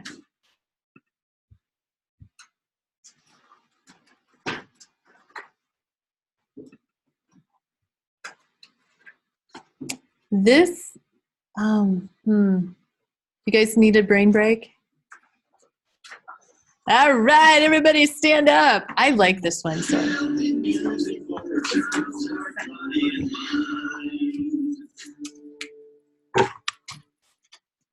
Head, shoulders, knees, and toes. From the award-winning CD, Here We Go Loop-De-Loo, by the Learning Station. Will you not say for me? Get up in the door and you take a big sleep. Slide your heels and it's not your knee. Why don't you do the head shoulders with me? Head, shoulders, knees, and toes, knees and toes. Head, shoulders, knees and toes, knees and toes. And eyes and ears and mouth and nose. Head, shoulders, knees and toes, knees and toes. Second verse is the same as the first. Well, you're not, and I say command. Get up in the door and you take a big spin. Slide your heels and it's not your knee. Why don't you do the head and shoulders with me? Head, shoulders, knees and toes, knees and toes. Head, shoulders, knees and toes, knees and toes. And eyes and ears and mouth and nose. Head, shoulders, knees and toes, knees and toes. All right, we're gonna try some new body parts this time. We're gonna start off very slow. Neck, elbows, hips, and feet. Hips and feet. Neck, elbows, hips, and feet. Hips and feet. And thighs and knees and legs and teeth. Neck, elbows, hips, and feet. Hips and feet. Will you knock, and I say come in. You open the door and you take a big spin. Slap your heels, then you stop your knee. Why don't you do the knocking elbows with me? Neck, elbows, hips and feet, hips and feet.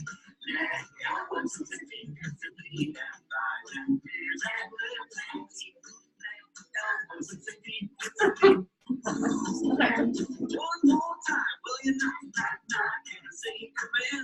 You open the door and you take a big spin.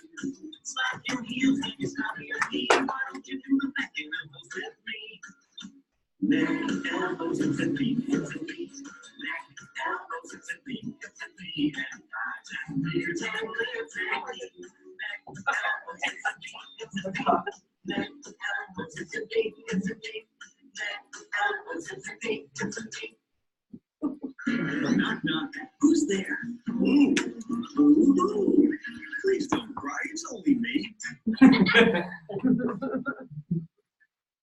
So as hard as that was for us, but wouldn't it be fun to do that with kids? And you see them just getting all that. Okay, guys, time for a brain break. And you pull this up and it's just going to make everybody happy. All right. Next slide. Teaching those teaching strategies for behavior expectations and rules. Define it, provide a reason, demonstrate the appropriate way to do the rule. Teachers only can demonstrate the inappropriate or the unacceptable way. And then practice telling the difference. How do we know? How do we know when it's a gentle touch? How can we tell the difference? And just talk about that with your kids. We want to use those visuals all the time. Try to pair a visual with your expectations and rules. We can embed it within our instruction. If you're doing small groups, remember, we're being safe. We're taking care of our property. We're taking care of ourselves when we're whatever. Just embed it and regularly reteach, reteach, reteach. So when we teach new skills, usually it's large group. Small group, we practice and promote. And then when it's in the moment, the natural, it's just we're practicing and promoting it in the moment. Sometimes we have planned ones like large group and small groups, and then sometimes it's just a natural time to do it. When you're taking turns at the water fountain, oh wow, guys, you are doing such a great job of taking care of yourself because your body needs that water to help your brain think, and you're taking turns. So it's a great way to take care of each other. You're just commenting on what the kids are doing. This is just all repetitious stuff. You model it. We want to make sure that sometimes we have to do that self-talk. Ooh, I'm gonna wash my hands, so I make sure I'm getting those germs off. I'm gonna cough in my sleep because I don't want to give you guys germs. You guys catch yourselves doing that all the time. Continue to do that all the time. Just do that self-talk. You might feel a little crazy at first, but on a puppet? What? I said if they lock me up, do I call you? Yeah, my husband does work at a mental health facility, so So you can get me out there, right? I can get you out. He's really not crazy. Again, make them visual, post them. When teachable moments, we're going to play a little scenario. So this is Jack, and he's playing with blocks. Green arrow is Jack, playing with blocks. Jill sees Jack playing with blocks. Jill starts walking over to Jack because she too wants to play with Jack's blocks. And the teacher sees this. So the blue arrow is teacher sees Jill walking over to the blocks. Jill grabs Jack's blocks and she pushes them down and she starts to take the blocks. Jack, and teacher's watching the whole time, Jack screams and starts to punch Jill, and they get into this hair pulling, punching thing. And that's when the teacher walks over and says, you two need to stop. Jack, you need to stop hitting Jill. And Jill, what in the world did you do? You took his blocks. Now you two go to timeout. Or you never, and that's when people usually start trying to teach. And that is the absolute worst time to teach, because that's when the behavior has escalated. And when we're at that top escalation phase, nobody can think. Our brains are shut off. We're at that high emotional state. But that is typically when teachers want to respond. Well, when is the best time to teach? And we're thinking Jill. When is the best time to teach Jill? Better calm down. When you see her approaching, you see her locked on that block or those blocks. Right. The best time to teach, because you know your students. So teacher, who's watching? Because I truthfully have come into a classroom and the teacher will be like, watch this, watch this. She's gonna go over there and she's gonna take that toy and blah, blah, blah, blah, blah. And then it happens. See, I told you. And then everybody's out of control. I'm like, if you knew this was gonna happen, your job as a teacher, just from, I don't say it, but I'm thinking it. I'm like, let's help her. So you're right. The very best time is to get right there with Jill on, worst time is that time. Best time. Knowing Jill, it's like, hey, Jill, I see that you want to play with Jack's blocks, don't you? Do you remember how we're supposed to ask to play? I'm going to be right here. I'm going to watch you do it. What are some of those words we can say? Oh, I wonder if he's going to share with you. And you're right there supporting. You're teaching, you're supporting, because your teachers, your educators, that's your job. You want to help them you're promoting that positive relationship. You know what the next best time is?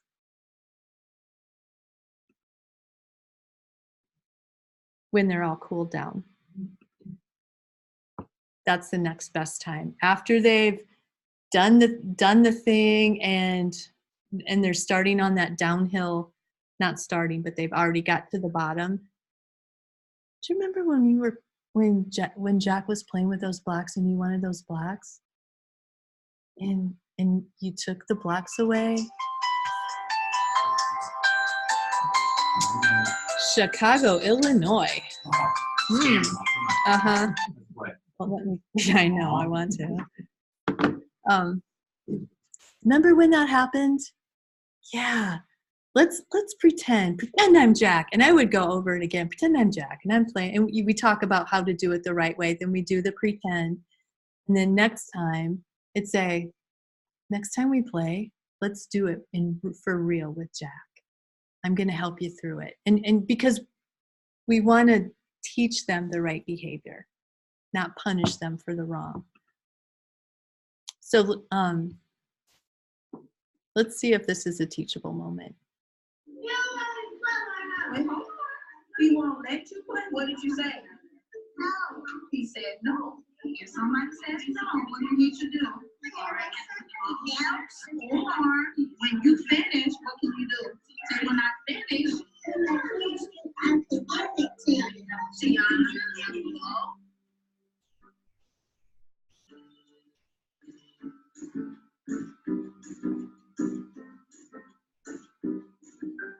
So that was an actual teachable moment. She was just using and notice how she was holding on to the child. That child needed that extra support. I don't know if you noticed her holding his hand. Well, why didn't she say, instead of like, why didn't she say, okay, fine? She was working with the one child who wanted it, right? I thought she kind of worked with both, right? No? Sorry. That's okay. I saw a different perspective. Let's watch it again. Now I can't get this off. Okay.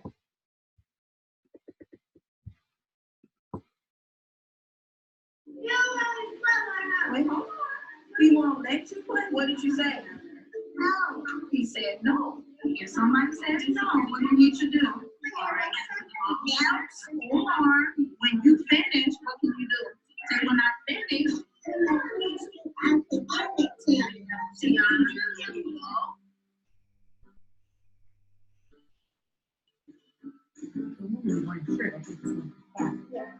Okay. Okay. Yeah, because I was confused on that one again. I wonder if she was hanging on to like, Yeah, right. Either hitting him or right. Take a word. Yeah. Yeah, there's many different ways, and again, we use timers a lot in preschool. In kindergarten and TK, do they still use timers? I don't know. So we need to give them other strategies too. She let the one give the choices. And give it to you Mm-hmm. well, I'm looking at my face, but I heard her say it. One place, someplace else. Yeah. Right. When we know our children well, we can anticipate, we have some strategies that we can use to enhance their social emotional development. And one of them is just kind of anticipate. When we know our children's personalities, it's like, pretty sure this is going to be a problem. We use proximity, we get our bodies close. So we're there either to support or to prompt or prevent certain things from happening. Encourage. We always want to promote when they're doing the right things. Like, oh, you know what? I'm seeing that you kept your body safe. You might have called them a lot of bad words, but you use your gentle touches. I am so proud of you for that. Kind of like your thing that you were talking about earlier. You used a lot of bad language, but I'm really proud of you for keeping your hands to yourself. Or next, I don't know. And when we anticipate, we expect certain problem situations to occur as we're teaching those new strategies. So be aware and be prepared. If you're teaching voice control, be prepared for them to practice that level 5 voice, because they probably will. Identify natural areas for learning and then plan to use these natural areas or places to reinforce that behavior. When teachers anticipate problems, they're available to support the children in their learning. Proximity doesn't always prevent it when we're keeping close to the kids, but it does allow us to be ready to assist them. And same with support. We want to be there to prompt and keeping the children involved in the learning.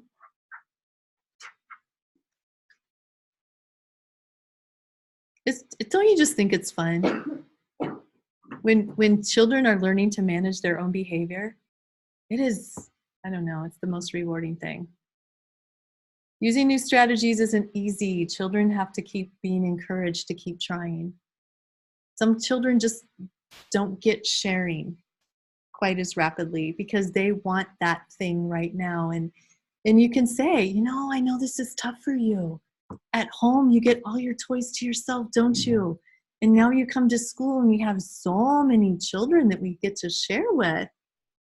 And it's hard. It's hard, but I'm so proud of you.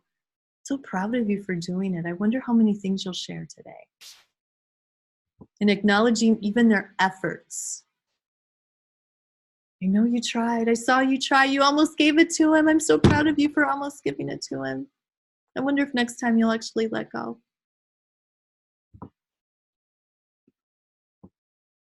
Promoting. Promote, promote, promote. That's that reinforce thing. Do those high fives, the thumbs up, the whatever it is, the winks. Some children don't like to be acknowledged in front of others. So know your children well. And if they don't, just do that. Okay, let's do a secret thing. Whenever you see me do this, that means you did it right. Or whatever your secret code is. Again, practice and promote it. Give them opportunities to really practice those skills, and then definitely give them that positive descriptive feedback. If you know there's certain areas in your classroom or on the playground or in your building, put those visuals there. If bathroom time is one of the horrible times when children are usually out of control, then that's when you really need to put that bathroom rules sign for sure in there. And maybe the expectations in the bathroom too.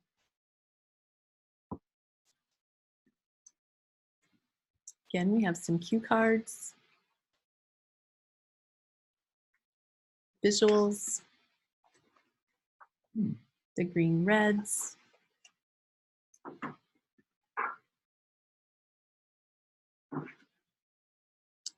This video we won't watch. If you want to watch it on your own, once I give you access, you can watch this. This one is kind of a nice little practice. The kids, I wouldn't do the stop, go. I wouldn't do the green on one side, the red on the other. because the teacher's asking, is this a stop activity or a go activity? I would put red in one hand and green in the other, because when the kids are showing her the green, they're seeing the red. But I do like the activity. We do green behaviors, red behaviors. Okay. and fast. Yeah, thumbs up or thumbs down would be a perfect way to do this one. We'll just watch a little bit. I have a picture of a friend who's running in the classroom, using his feet to run. Guys, is that a stop or is that a go? It's a stop. Can you show me your red side? That's a So stop. we'd all do this. You guys would do I that. see some reds. Very good. That's a stop. I have a friend, and you know what? They want to play. So what he does is he kicks his friend's leg out of the way. Is kicking a go or kicking a stop? Kicking is a stop. We use our feet for walking. What are go things and what are stop things? What are stop things? Now, I have one other thing. So she did, these are go things, these are stop things, these are green things. We can do these are red things. We don't want to do these here. So I do like your thumbs up, thumbs down. That's easier. The stop go is cute, that have two different signs. We teach expectations and rules to everybody in the actual settings where they occur with words and actions to build that positive student-centered focus. We teach the rules for the bus. We teach rules how to play in centers, on the playground. Sometimes we have to have the universal nose. I'm going to talk a little bit about tickets and tokens. Some schools use tickets, try to motivate people by tickets and tokens. Usually it's upper elementary or even elementary school. They get tickets or tokens for promoting positive behavior. Very young children don't understand that these tickets and tokens lead to a reward. That's why we do the classroom one, where they can see it build and it's a classroom thing, versus when you get 27 tickets and you can go to the principal's office and get a prize. Oh, here's one. Here's your net, they don't understand that. They don't have that time concept. We never, ever want to take away their tickets or tokens. When they're doing the positive behaviors and you're putting your cotton balls in the classroom behavior expectation thing, we never say, oh, you guys were so loud today, I'm taking away 17 cotton balls. We never do that because they earned those. That was their appropriate behavior, and we never want to take that away. The loss of an item does not ever teach the rule. And here's the thing, and if you guys use it, please know, I'm not condemning you, I'm condemning this process. Some people have a stoplight and everybody starts on green and you do something naughty and then you're moved to the yellow and then you do something naughtier or again or something inappropriate and then you're moved to the red, and at that point you have a punishment. We don't do that in preschool. So if you use the stoplight thing, really, really think hard, what am I teaching? Does it ever motivate those children who really were trying to teach? It rarely ever motivates those kids. It's just showing the whole class that this child is the naughty child. So please do not use that stop sign thing, that stoplight. Instead, we want to reframe that tickets and tokens, and we do those whole class rewards. It gives everybody a chance to earn for the classroom. It builds that classroom culture and that classroom community. You especially want to acknowledge the challenging child. When they do the right thing, make sure everybody knows that Jack, you know what? Jack shared today. He gave his car to Jill. So thank you, Jack, for help building up our cotton ball thing.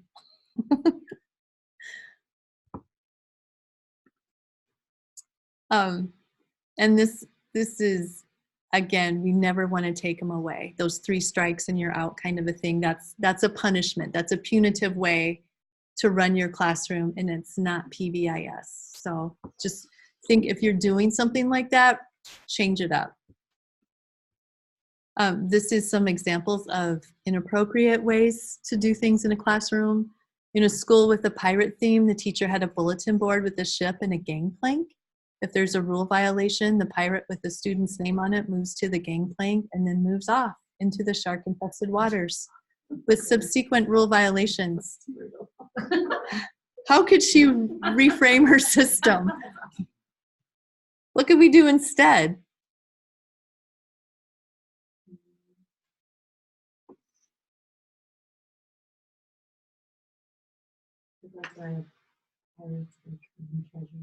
I don't know. Yeah, you could have a treasure chest. A treasure map.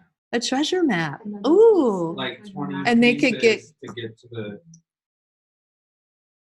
Yeah. Yeah. They could move closer to, that would be another math skill as well. You know, moving closer. Then they could get to the treasure, and then they get the party. Kind of. Or have a treasure chest and they fill the treasure chest if you're wanting to do that pirate thing. Here's another inappropriate. In this classroom, the teacher has a tree. Has every child on a tree on the bulletin board, and all the children have an apple with their name on it. When the child has a rule infraction, the apple is moved down the branch until it falls off. How can this system be changed? Isn't that horrible? I know How it. can we change instead of falling off? They can just give them a different shade of bread until it's brown. No. Yes.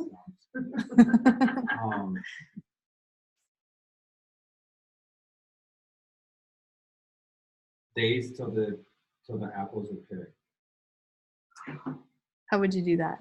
Like, instead of doing it by kid, you like say 20 apples on the tree, and each time somebody does something good, you take an apple down, and then when the tree has no more apples left, then you get your reward. It's kind of like Okay. Apples to the tree, so it starts empty. like, Yeah. have you ever seen Major League? Or maybe even start as a blossom.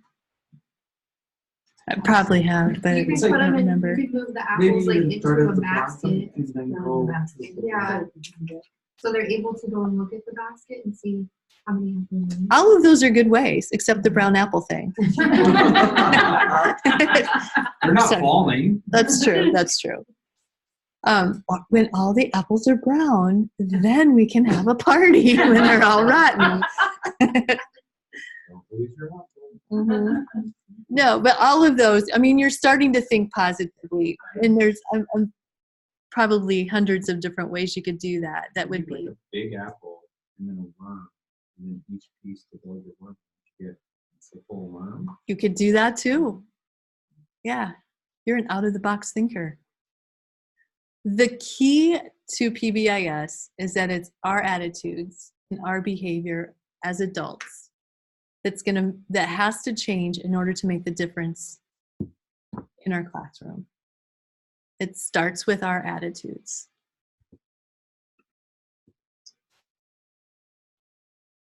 I've talked a lot about acknowledgement and promotion. Create that room culture that supports appropriate behaviors. When you're doing it consistently, you're going to start seeing your children complimenting each other. Instead of, hey, he took my toy. He really did a great job at sharing today. And it's fun to go to those classrooms. It really is. I have some that I get to go to, and I love it. Program-wide reinforcement. You're talking about it in the classroom. You're sharing it with your families. Here's what we're doing at school. Here's what you can do at home. And you're sharing that PBIS information with them. Here's some examples of different parties. Once they get their classroom culture thing filled, they have a popcorn party, pajama day, all fun things. Different ways to do it.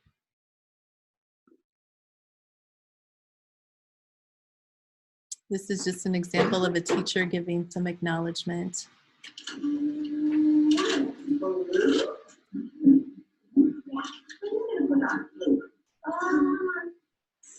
have a blue scar.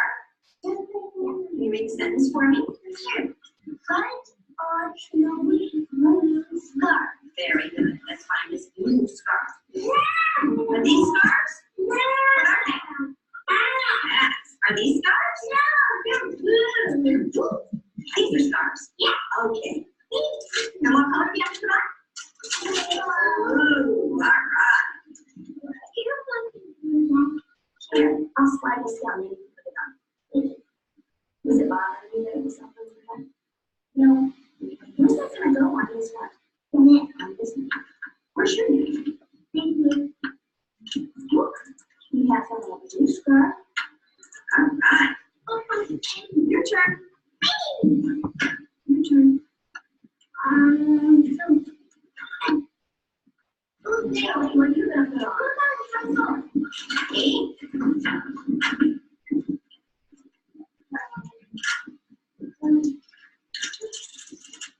You see how she's giving him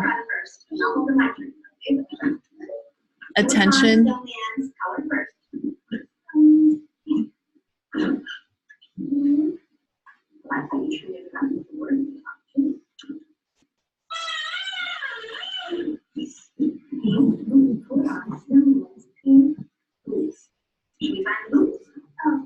Tell me where they are. Boots? No. Yes. Which one's pink? You guys are so good with your colors. I am so surprised you all know your colors. Where's it gonna go? We're not going to watch the whole video, but she does continue to do, you know, just, you guys are so smart knowing your colors. And I like how you turn that picture around so the words are on the top. I mean, just commenting on what they're doing right. Oh, so this is a small group. It looked to me more like a large group. Or a large group. Yeah. Well, we've had some small groups where they were like full class size, like interacting with people, fishing for letters. Mm-hmm. Just had a pool with magnetic letters and fishing for it. Mm-hmm. Each kid pulled out a letter and they said what the letter was.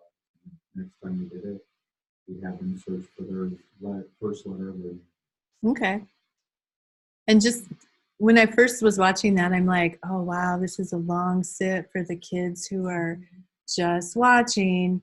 And so just, it would probably, in my head, it would work better as a small group so they wouldn't have all that wait time. But thinking again, how can I keep my children engaged? Maybe while they're building, I don't know, just thinking about how to keep children engaged, because if they're not engaged, you might have some behavior problems. Positive feedback versus praise. In the past, I always thought as long as you're praising somebody, it's all good. But I'm learning it's not. Praise tells a child you're great because you did something. You're the best little girl in the world because you kept your room clean. You're great because you did something. What praise can do, it can set up a pattern of expectation. That excessive praise may develop dependence upon an outside approval. It uses you messages. It says what a wonderful child you are. For example, yeah, you're the best little girl in the world, you cleaned your room. Positive feedback helps a child feel like they belong and they're capable and appreciated. It encourages and supports and empowers children and helps them to develop that confidence in their abilities. It uses effort messages. It says your effort paid off. For example, your room looks great. You worked really hard to get all your toys put away where they belong. Can you see the difference? You're the best little girl in the world. You cleaned your room. Versus, your room looks really great. You worked really hard to get all your toys put away where they belong.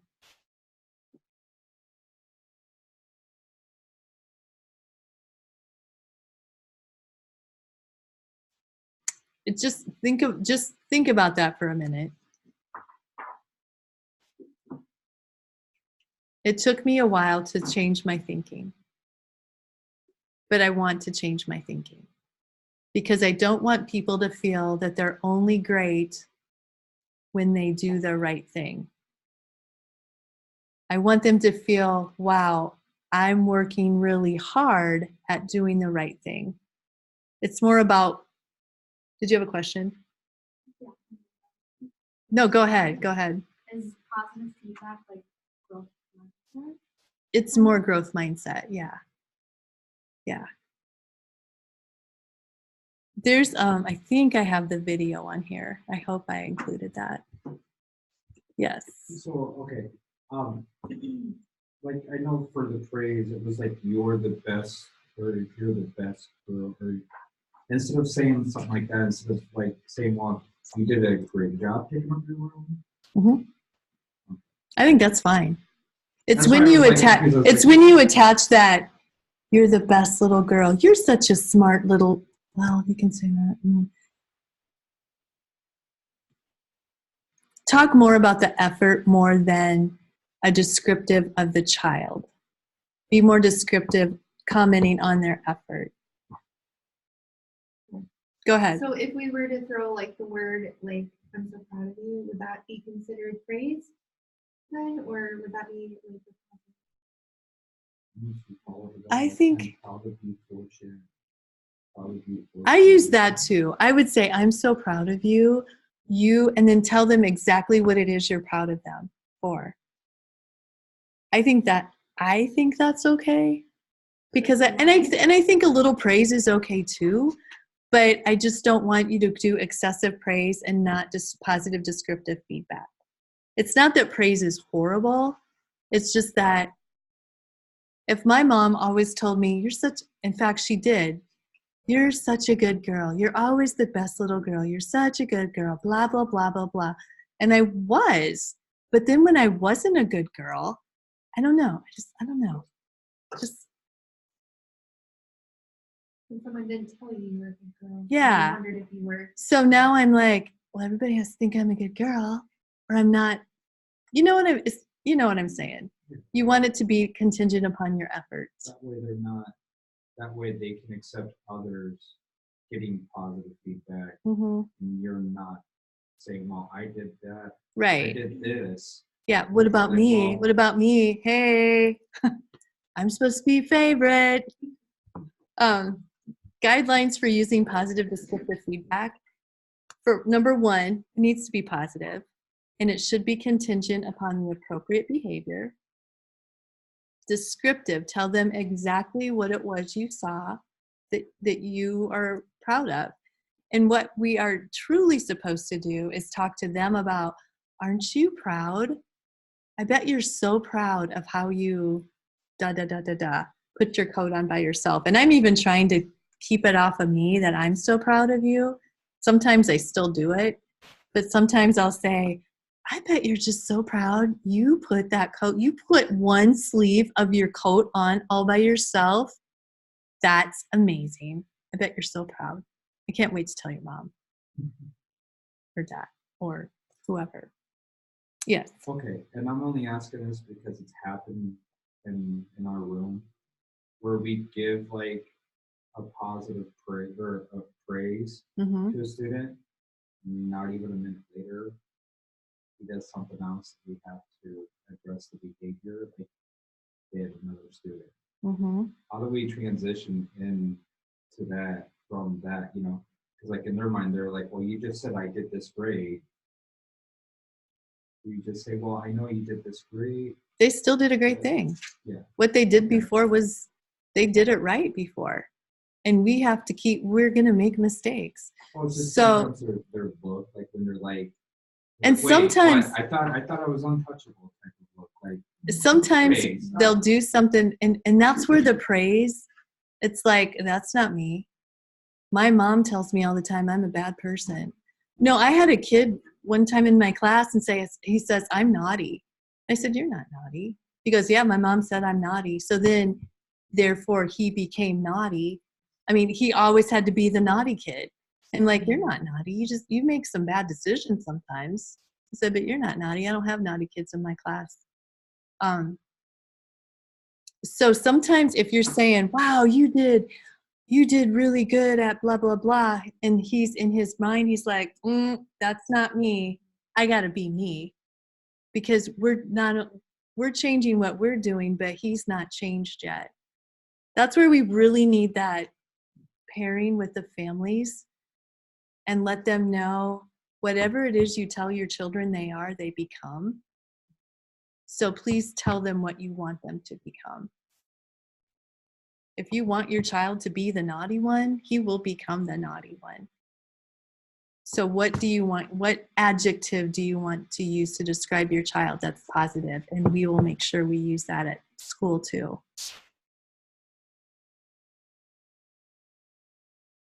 Does that make sense, kind of? It does. You also fall in lines like when you're always hearing the parents say, well, they're doing this because of this. Like blaming the behavior on some,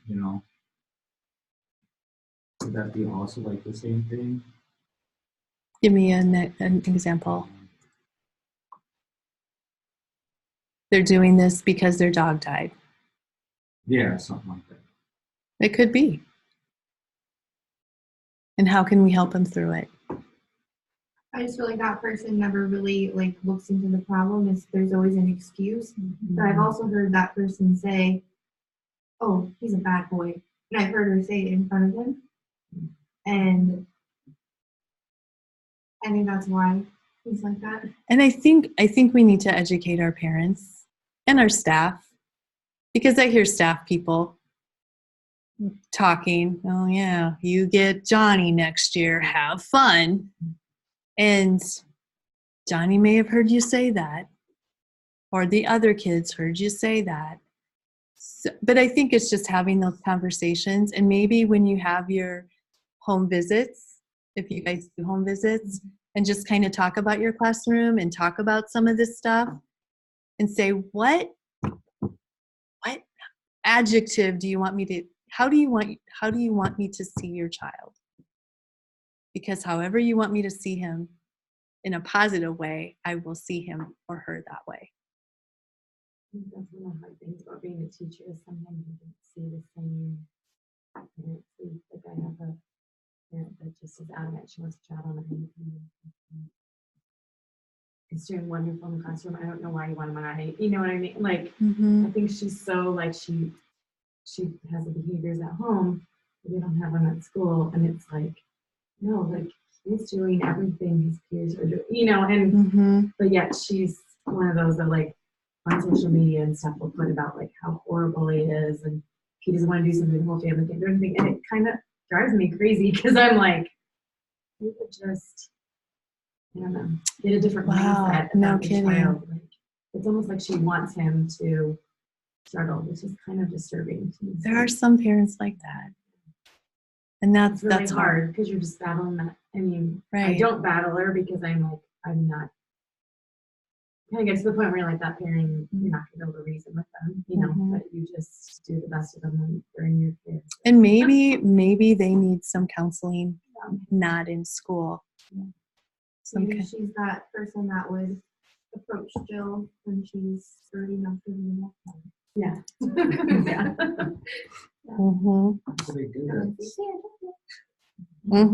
They did that study where it's proven that kids will act out more around their parents than they will at school. What you see at school could probably be and he's living up, if it's a boy, he's living up or down to the expectations in the home. So if mom's expecting him to be that way, he will be that way. And did I tell you guys there's so many studies out there, but one of them was with a psychologist. I don't have time with that. Okay, well, it was a psychologist. He went into a kindergarten classroom and he said, I have a test that will tell you which kids, did I tell you this already? Which kids will be your tag kids? And so he gave, and the teacher's like, oh yeah, please, I want to know. And so he gave everybody this little quiz, some standardized test, and he randomly picked 5 children. Not based on their test, he just randomly chose 5 children and said, these are going to be your tag kids. And then he observed throughout the year those kids excelled to the top. They weren't necessarily the brightest children in the classroom, but they excelled because of the way the teacher responded. She gave them more wait time. She asked them questions differently. She helped them more along. They lived up to those expectations. And then later, he did it again with a different group and told the kids that they were the smart ones. And they excelled, you know, so it depends on teachers and it depends on what we're being told. So real studies. Our positive descriptive feedback needs to be conveyed with enthusiasm, needs to be authentic, and again, contingent upon their effort. Even if they try, let them know that it's awesome, you notice they tried. Our goal is to give children attention when they're engaging in those appropriate behaviors. Monitor ourselves. If you have a coworker in your classroom, do tallies with each other and say, okay, today I want you to just tally how many times I'm using positive descriptive feedback versus how many times I'm redirecting and correcting and saying no. And to make sure that you're giving that 5 to 1. 5 times more positive descriptive than you are that inappropriate. What percentage of behavior is determined by its consequences? 75 to 85% of behavior is determined by what happens after. The quickest way to change behavior in anyone is to point out what they're doing right. Research indicates that you can improve behavior by 80% just by pointing out what someone is doing correctly. How often do children comply with requests? I don't know why that picture is like in the middle of the words. How often do you think children actually comply with adult requests? Did they really do what you asked them to do? We already saw them. Did you? You looked at your paper? It's 80% of the time. And they're only acknowledged 2% of the time. So change it. Change it, because we know it makes a difference. Different ways to acknowledge. We can acknowledge verbally. We can do the symbols. I don't really know a lot of kids that love stickers, but some people use stickers. Some like it, but whatever your acknowledgement system is, give them some kind of acknowledgement. Remember to promote success. We want to have that safe and supportive environment. We want to make it engaging and teach children what to do. We want to communicate with our families, PBIS. Share with them that challengingbehavior.org website where it's got the Backpack Connection series, or just pull out those things yourself, because you know parents probably aren't going to take the time to go on those sites themselves. And if you have something you're teaching in the classroom, find it in that challenging behavior you know what I'm talking about, that website I showed you, and shared some of those things with your families. Here's some sites to explore, lots and lots and lots of stuff. So, done with environment. Next piece of your homework, again, for you, on your inventory of practices, that big thing that's stapled backwards. This. So you should have filled out your, It drove me crazy. what? Oh, did you restaple? I would have to restaple it. It would, or at least staple it across the top. And so section 1, you should have already filled out your relationships piece. Now you can fill out your environment. So we've done the supportive environment, pages 4 through 7. And then once you do that, 17 through 20 to make your action plan.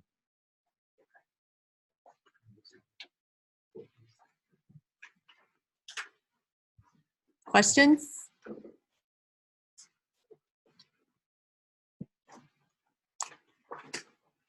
What were the pages for the action plan? The action plans are pages 17 through 20. And the inventory of practices are pages 4 through 7. So you should have pages 2 through 7. And I don't remember where the other one, action plan one, started for the relationship one.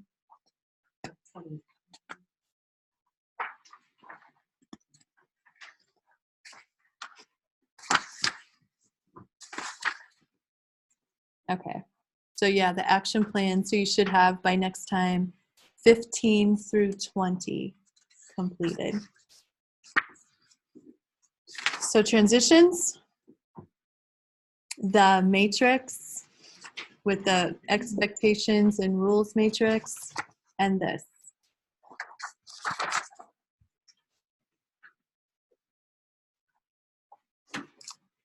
Major messages. First and most important thing we can do, build those relationships. Focus on prevention and teaching appropriate skills. And remember, it's not an easy fix. There's no quick solution. We're building skills for life. And when you build skills for life and you build them well, it takes a long time. Building that firm foundation. All right, that's module 1. Now we have 30 minutes. 30 minutes to start on module 2. You guys need to take a stand-up break for a sec. Okay, get some chips. There's some, if you dig real deep, you'll find some candy corn at the bottom. What?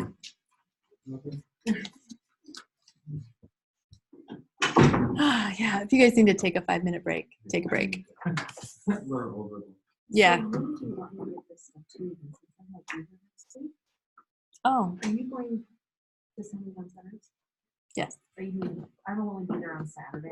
Yeah, I'll be there. Yeah. So do you just want me to bring it? Do you want the stuff? It's can you scan it to me? Like email it? You can do that. Okay. And I'll try to get it done this weekend. So we have to leave Monday night. And I'll until Wednesday night. If everything goes good. yeah, If it doesn't, don't I'll be there stress. for 3 to 5 days. Don't stress. You can get it done 2 weeks, 3 weeks. Mm-hmm.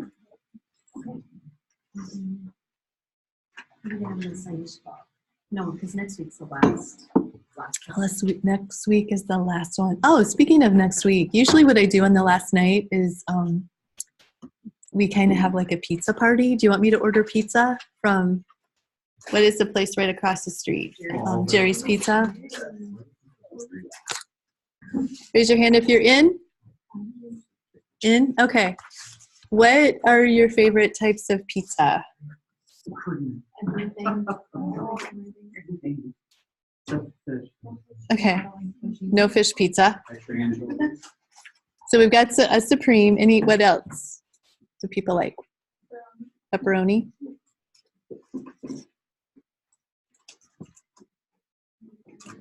Anything? So we have 9 people minus 1 because you can't be at the party. That's okay. I can't eat pizza. Okay. I have celiac disease. Oh. So it's all Okay. good. Okay.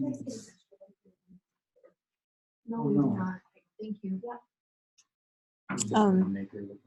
So if I just get a supreme and a pepperoni, do you think that'll do it for the people that'll like if I get larges, 2 larges? Okay.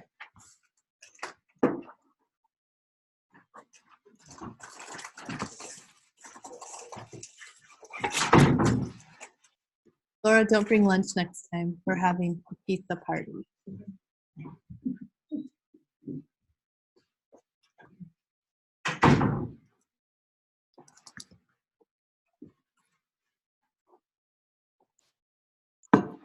My husband texted me that they attacked some in the spaces. Really?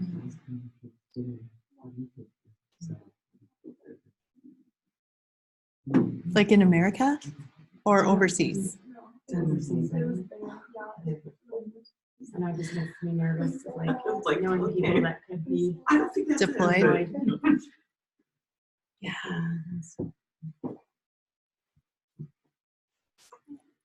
That's scary.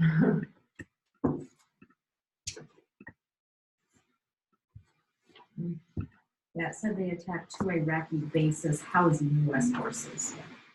So it was over on their own. Okay.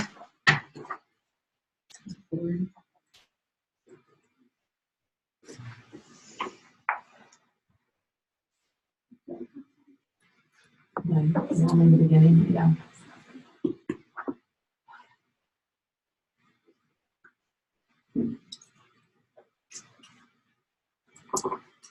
Scary times. Scary times. When my husband was in the Air Force during the Gulf War, and he was supposed to get out like in October, and that's when it started. And so we kept getting extended, and pretty soon it was like indefinite extension, and it's just scary. But all right, we are all back. We're ready for social emotional. So we're on to tier 2. And this we still do for all of our children, but it's that extra step that we're doing that's going to hit that next 15%. So if we do that bottom tier, we get our relationships in place and we get our environments in place and they're supportive and predictable and we use those visuals, we're getting about 80% of our children are going to be able to manage themselves and their social emotional is going to be okay. This is going to hit that next 15%. So then we don't have to worry so much about that top tier. So we're going to look at as targeted social emotional supports. By the end of module 2, hopefully we'll get through it by next week. I want you to understand the importance of that acknowledgement system and providing that positive descriptive feedback to kids. Discuss the importance of explicitly teaching those social emotional skills, really being intentional about the skills, the social emotional skills we're teaching. Looking at strategies that support friendship skills, being able to define emotional literacy and why that is important. Identify activities that build feeling vocabularies. Provide opportunities for kids to understand their own emotions and other people's emotions. I want you to learn effective anger management strategies, how to recognize anger and how to get kids to learn to calm down and get to calm. And learn how to teach problem-solving skills to young children by identifying the problem-solving steps. A lot of us know about Tucker Turtle and we say, oh yeah, we're doing Tucker Turtle.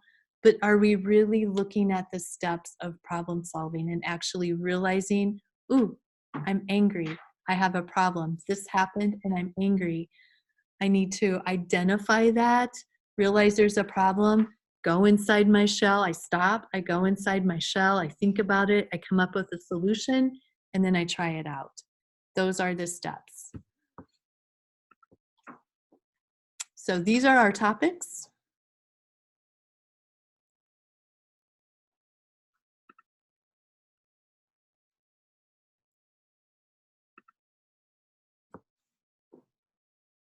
You might see this slide a lot. The single best childhood predictor of adult adaptation is not school grades and not classroom behavior, but how well kids get along with each other. That's the best predictor of how you're going to be as an adult. When you're learning anything, there's stages of learning. There's the show and tell stage, that acquisition stage when they're learning a new skill. Then they start to practice and they practice and it becomes a habit and they start to do it more fluently. They can use that skill immediately. And then there's that you've got it stage. They maintain it and then they're able to generalize that learning into other situations. The easiest stage to lose a skill is right here. That acquisition stage, when they're just learning it. When we're doing that acquisition stage, when we're teaching children a new skill, We want to explain it. So like, for example, if we're teaching sharing, we explain concretely what sharing is. Sharing is when, and then you specifically say what it looks like. You demonstrate it. You can link it to other things or ideas. Like when you go, I don't know when a time that you would share, but you would talk about those other, my brain is fried right now. You give examples and non-examples, and then you encourage them all along that process. The reason I'm struggling with sharing is because how I used to teach sharing is not how Ron Roybal teaches sharing. And so I'm having to relearn. I should not have picked sharing as my demonstration because it's not how I described it or how I learned it or taught it. The fluency stage, you give them opportunities to practice. Let's say trading. I know what trading looks like. So we give them opportunities to practice trading. I have a pen, I have a black pen, you have a green pen. Let's trade. I tap them on the shoulder and I say, hey, Amy, want to trade pens? She can say yes or no. Let's practice saying yes. Yes, okay. And we practice that. At small groups, I give them opportunities to practice trading. Maybe it's one of my transition activities. Trade your whatevers with your partner and then line up. However you can think of, whatever skill you're teaching them that day, give them many opportunities to practice. Prompt the child to use those skills in new settings and situations. And sometimes you just need to elaborate on it. If it's in if you're reading a story, hey, did you notice those bears traded fish in the story? Just like you guys, when you traded your pens at circle time today, the bears are trading too. That's pretty cool. Talk about it as much as you can. Provide opportunities throughout the day, throughout the weeks, in many situations for them to use those skills. And then comment when you see them doing it and when you see them generalizing it to somewhere else. So let's say you practiced trading today, then out on the playground, you actually saw 2 children trade toys. And then comment, wow, you guys just traded. And I didn't even teach you that right then. You guys traded all by yourself. I think you need a cotton ball for our jar. When you're promoting this social development, whatever skill you're doing, you're teaching the kids, teach the whole class.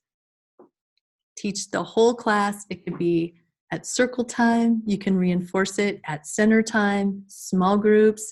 You want to partner with families. Whatever skill you're teaching that week, partner with your families and let them know what you're teaching and what it looks like.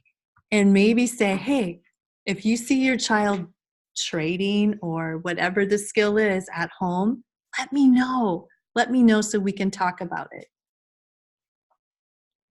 Sometimes you have to target things individually. You might be teaching the whole class and the whole class gets it, but you might have to target and do some more individual instruction with specific children because they need more practice time, because maybe they don't have the supportive families at home that are going to give them that extra practice time.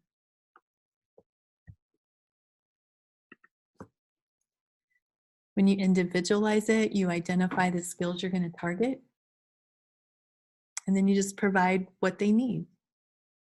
You adapt it to their needs, and you teach it systematically. It's like, okay, every time at circle time, I'm going to give Johnny an opportunity to tap his friend on the shoulder, say his name, and say good morning. That's going to be my systematic plan. I'm going to make sure he gets many opportunities to practice that. Just give him more times to practice. Again, large group, small groups. Here's some of the key social skills that we want to make sure that we teach all kids. We want to teach them friendship skills. This is another thing that prints weird.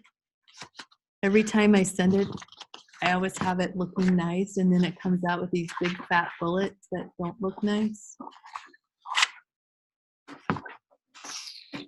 Looks like this.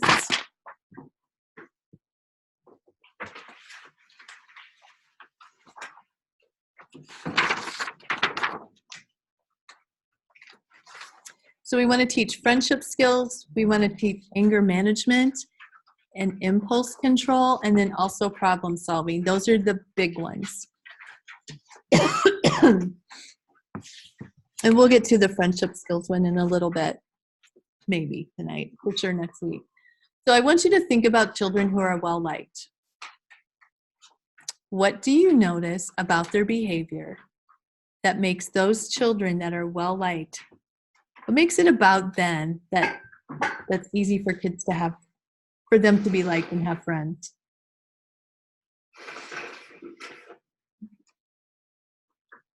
They talk more to other people. It's easier for them to communicate. Okay, so have good communication skills. What else?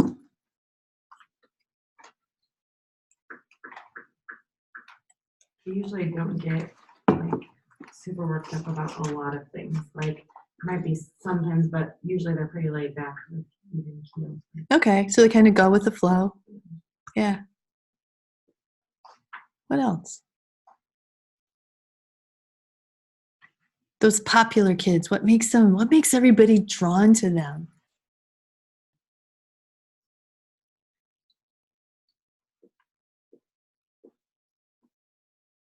They include everyone. Team Ask, player? like, you want to play this? Yeah, okay. So they're kind of a play organizer. They get stuff going and they make sure everybody has a part. Okay. So good communication skills, kind of go with the flow kind of kids, team player, play organizer. Do they give compliments? Probably. A lot of them know how and when to give apologies. They're the helpful ones. I can help you do that. Here, let me help. Ah, good job. You did it. Those are the kids that everybody wants to play with. And those are the skills we can teach the other children who don't have those skills. Those are all called friendship skills, and we can teach those and practice and promote those. So I want you to look, we're going to watch this video, and we're going to see 3 children playing. The little girl, we're going to talk about each one. So there's a little girl in the white, the boy with the blue jacket, and then the boy with the stripes on his arms. And while we're watching, we're just going to see what skills they have or what skills they may need.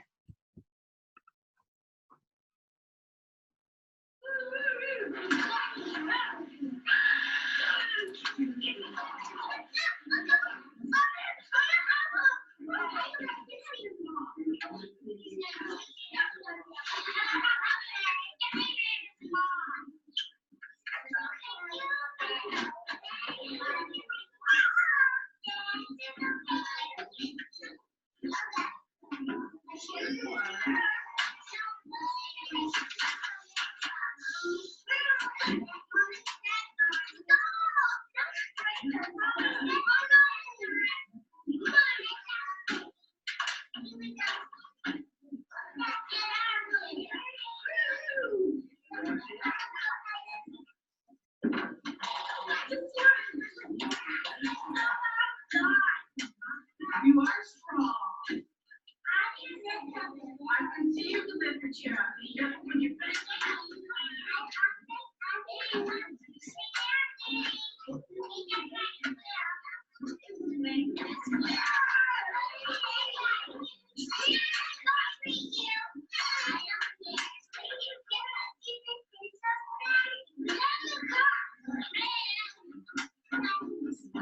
Nikki, keep the chair on the floor, please.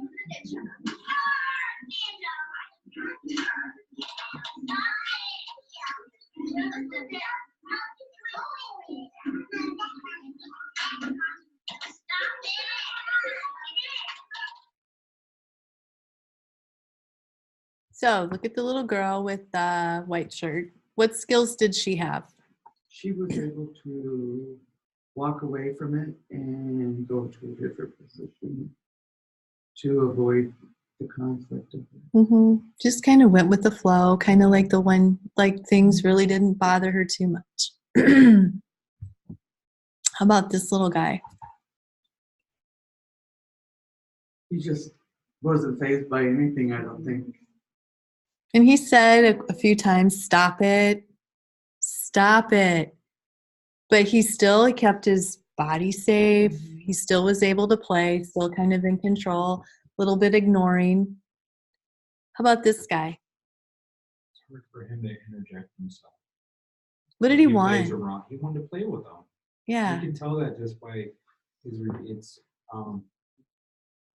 just harder for him to like maybe verbally, he doesn't Right. recognize the cues like to back off, like he just wants to go, and maybe that's how it is at home, and they give in. Mm-hmm. That's what he thinks is gonna happen here. Mm-hmm.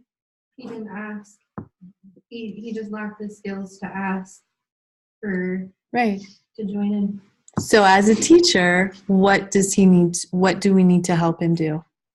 Understand that he needs to tap his friend and ask if he can play with Yeah. him. Or if he can please play with him. Ask Yeah. nicely. Yeah. Get your friend's attention. Yep. Talk to him. Can I play with you? Can I play with you? Yeah. And these two, what do we need to teach them? Recognize the situation. Recognize the cues. That if he's doing that, that probably Mhm. means he wants to play. Offer. So, Hey, do you yeah, wanna play with me? exactly. When you see somebody doing this, you can say, do you want to play with us? Because and it's hard because sometimes, I don't know, it's just hard, but I think it can be done. So from the Jack and Jill perspective, if we see something like this, is it okay for us to interject and say, hey, Billy, do you want to play with them? Mm-hmm. If you want to play with them, use your words. Say, please, Mm-hmm. can I play? I think so, totally. I mean, that's using your proximity, you're being there to anticipate, you're prompting and you're supporting. Absolutely. You're stepping in, you know what's going to happen. So yeah. What's Yeah. intention? Because we're here to support and to help little children like the little black stripe kid.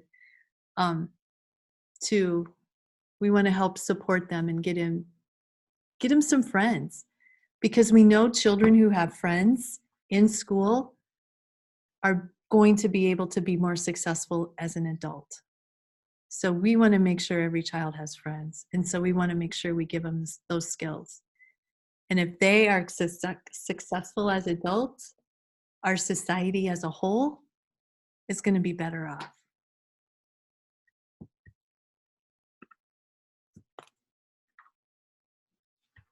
So you guys already answered these questions. Nice words. Nice job. Gosh, it's been a long day. So here are the 4 steps to initiate play. And this is found on a link at a Head Start site. You can tap your friend on the shoulder. So when I teach this, it's like we did this before, right? Everybody show me, do this. Everybody do this. We're going to call this your tapping finger.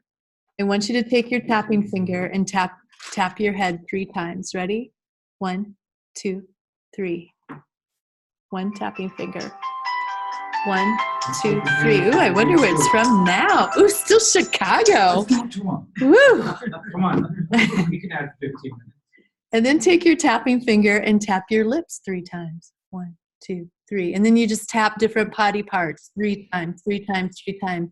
Then take your tapping finger and tap your friend on the shoulder 3 times, or your neighbor. 1, 2, 3. And that's how you practice tapping with your tapping finger. Tap. Did you feel how gentle that was? That's a tap. And I might even, I don't know, I think it would, depends on your kids. I might say take your tapping finger and do it hard on your own leg 3 times. That's not a tap, that's a poke. And that doesn't feel good. So we want to make sure we tap our friends. So that's up to you if you want to do taps or pokes. Then you go to the step 2. After you tap 3 times, you say your friend's name and make sure you're looking at their eyes. So then I'd have them practice that. And sometimes it takes weeks for them to get stage 1, another week or so to get stage 2. So you do 1, and then 1 and 2 together, and then you do 1, 2, 3. I tell my friend what I want, and then we can play together. So tap, tap, tap. Melissa, looking at their eyes. And if she's not looking at me, what do I do? And we practice that. What if your friend doesn't acknowledge you by looking at their eyes? Then you have to try again. 1, 2, 3. Melissa. So then your friend would look, and I would practice. Your friend has to say, what? What do you want? Right. And then you play together. Tell them what you want. Want to play? Want to trade? Can I play with you? Let's go over here. And then you go do it. That kind of reminds me of the video for last year's on Centers we've done where the little girl was tucking the little boy to get his attention with the ball. Yes. Yes. Yeah, that's one of my favorite videos.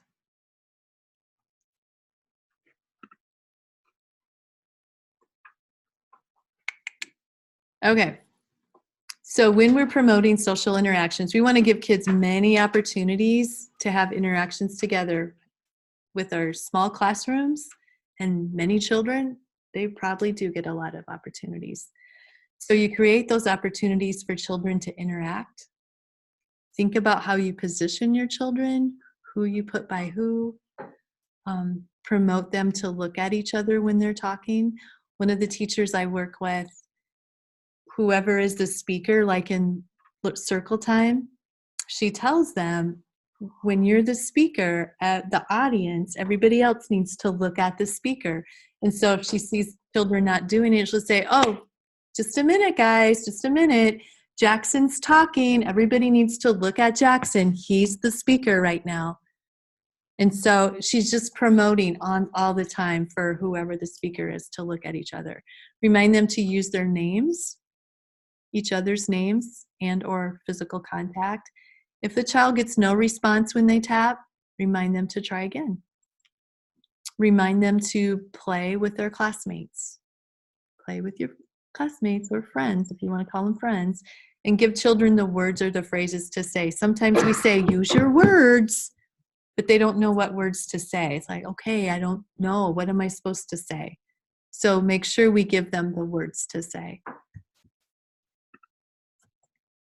And next time when we come, we're going to go over each one of these friendship skills. I don't think I'm going to have you do the article activity. I do want you to read the articles, but we are not going to have time to have discussion about it.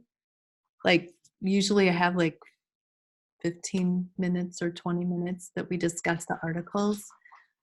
I'll have you, if you have time, I know you got a lot to do in a week. If you have time, we'll just maybe briefly overview them next time. We'll start with friendship skills and hopefully get done with the whole rest of it. We'll have our pizza party. You'll be having lots of fun. So homework is what? Handout modules, the 2, 3, 6. It's all the, yeah, and 2, 8. yeah, Or 7. yeah. No, we don't have any. Don't remember. All right, guys, I need to draw for door prizes. So, because I forgot to do it last time. So we have in here different things for people that they might like, or you can choose one of these. So here we go. We have, drum roll please. Okay. Megan Lancaster, come on down and choose your prize. Next we have Jace Sturgis. You can pick a prize. And Paxton Cutler. Congratulations, you three. Then I have to, that was for last week, so now this is this week. Amber, pick your prize. Melissa Marshall is not here. If you want to. Unless you want her to come next time and pick her own. And Laura Kryjak. Yay.